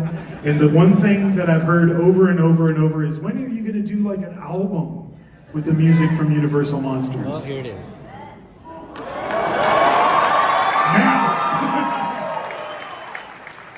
For the first time ever, this year at Halloween Horror Nights, you'll be able to get a limited edition vinyl album featuring selections of all of the different houses that Slash has done up until this point.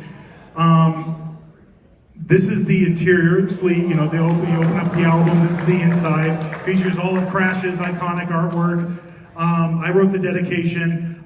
Stacy Quinalty on our team, who works with Slash and does co-writes the music, arranges it, produces it. He remastered all of these tracks, especially for vinyl. So this year, you will finally get that album that you've been asking me for years and years and years.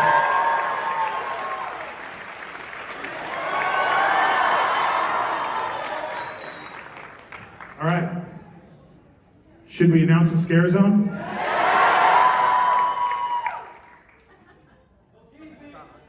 All right.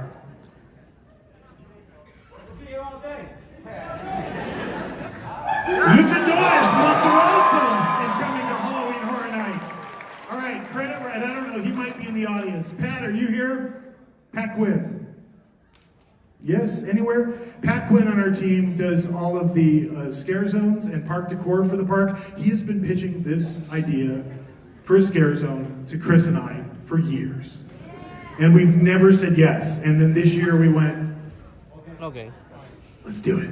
It's one of the craziest ideas I've ever heard for a scare zone, but I dig it. And what it's inspired by is Luchador cinema. Do you guys know what that is? It's a specific genre of horror that is specific to Mexico, really.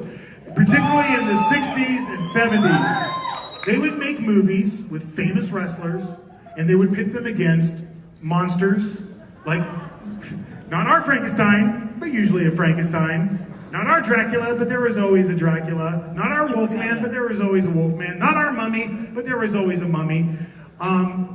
So Pat's idea was to make monster wrestlers that are fighting monster wrestlers, okay? So I'm going to share with you the good monstros.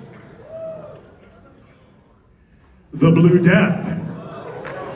And what's really cool about this is working with our DEI team, we sourced all these costumes from Latin America, from the very people that make luchador wrestling costumes, so everything's authentic. This is the Blue Death. This is his tag team partner, the Green Devil. And then there's the bad monstros. The Cave Monster, who's not Frankenstein, but he kind of looks like him. The Horror Wolf, who's not the Wolf Man, but he kind of looks like him. It's in the spirit of these movies. The Water Demon, who's not the creature of the Black Lagoon, but he kind of looks like him. The Bruja, the Witch. The Skeleton Man. The Night Zombie. And our still walking character, the Bat. And here's the whole cast. This is going to be tied to our Latin American house, Monstros 2, The Nightmares of Latin America. So when you come out of this house, you go right into that particular scare zone. Thank you, by the way, because I owe that to you guys too. It was you who got us doing this in the first place. Years ago, back in 2009, I think, a fan, more than one, came up to me and were like, why don't you do La Llorona? And I had no idea what that was, because it wasn't something I grew up with in my culture. But I started researching it, and I started getting into it, and I realized, wow, this is amazing. It's so Los Angeles. It's so representative of our community in Los Angeles. And so we've really been focusing on this the last few years in particular, but really the credit is for you guys for suggesting it, so thank you. Little sneak peek. This is the sculpt for the Skeleton Man, and this is what his finished mask looked like. This is a partnership with Immortal Masks. They might be here today, but they do our silicone masks for the event, and they created some amazing masks for this one. We're also creating original artwork, luchador posters in the style of that artwork from the 50s, 60s. This is just a few examples. And, you know, earlier today I signed that beautiful piece of artwork that our own Lucas Colshaw did from Monstros for people that came to the Universal Products and Experience booth. I also gave them all these files, and they were kind enough to do merchandise that is available now, I think literally right now, on Amazon. For the first time ever, you're going to be able to get merchandise inspired by these houses, this Scare Zone, our Monstros house, and other original content we've done over the years. So go to Amazon, check it out. I think members of that team are going to give you guys some postcards when you're going out if you want to check it out. So I hope you enjoyed that. All right, we're getting to the end here. What's next?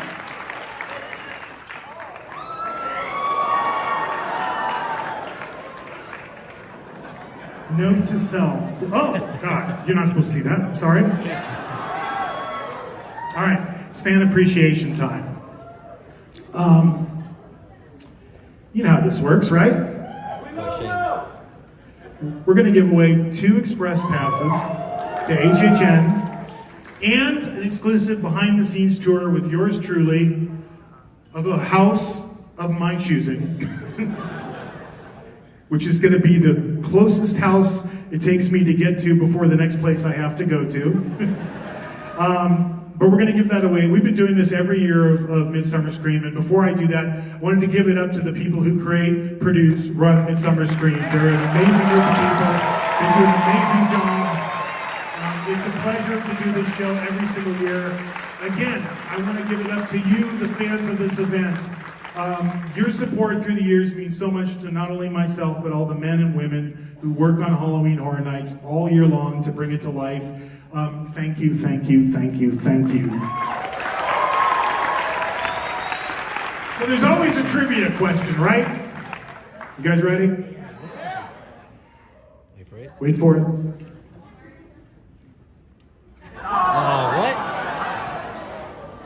There is no trivia question this year. I'm giving those tickets away to my family. No, I'm just kidding.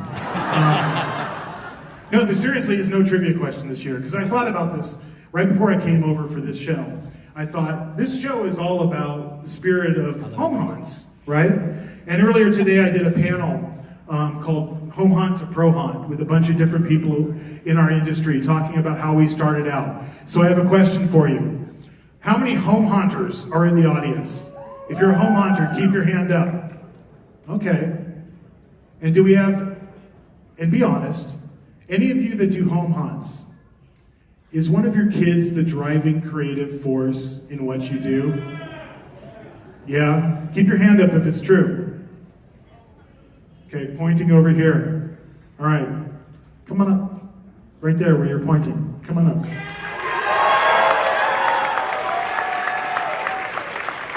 I don't think you can actually get on stage because there's no like steps. What's your name? What is it? Wolf? Have I met you, Wolf?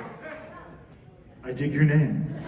Do you do home haunts, Wolf? We're gonna do one this year, yeah. And are you the driving creative force behind it?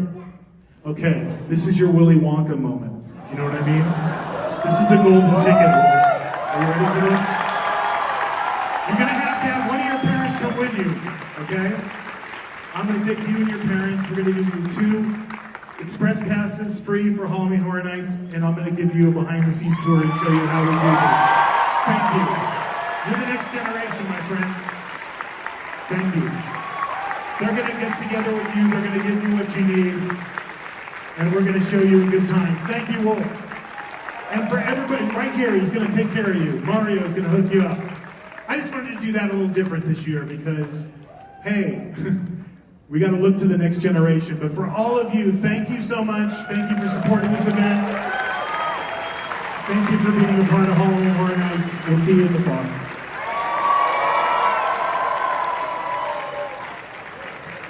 At this time, we ask that you collect your belongings and make your way out of the auditorium. Oh, and a word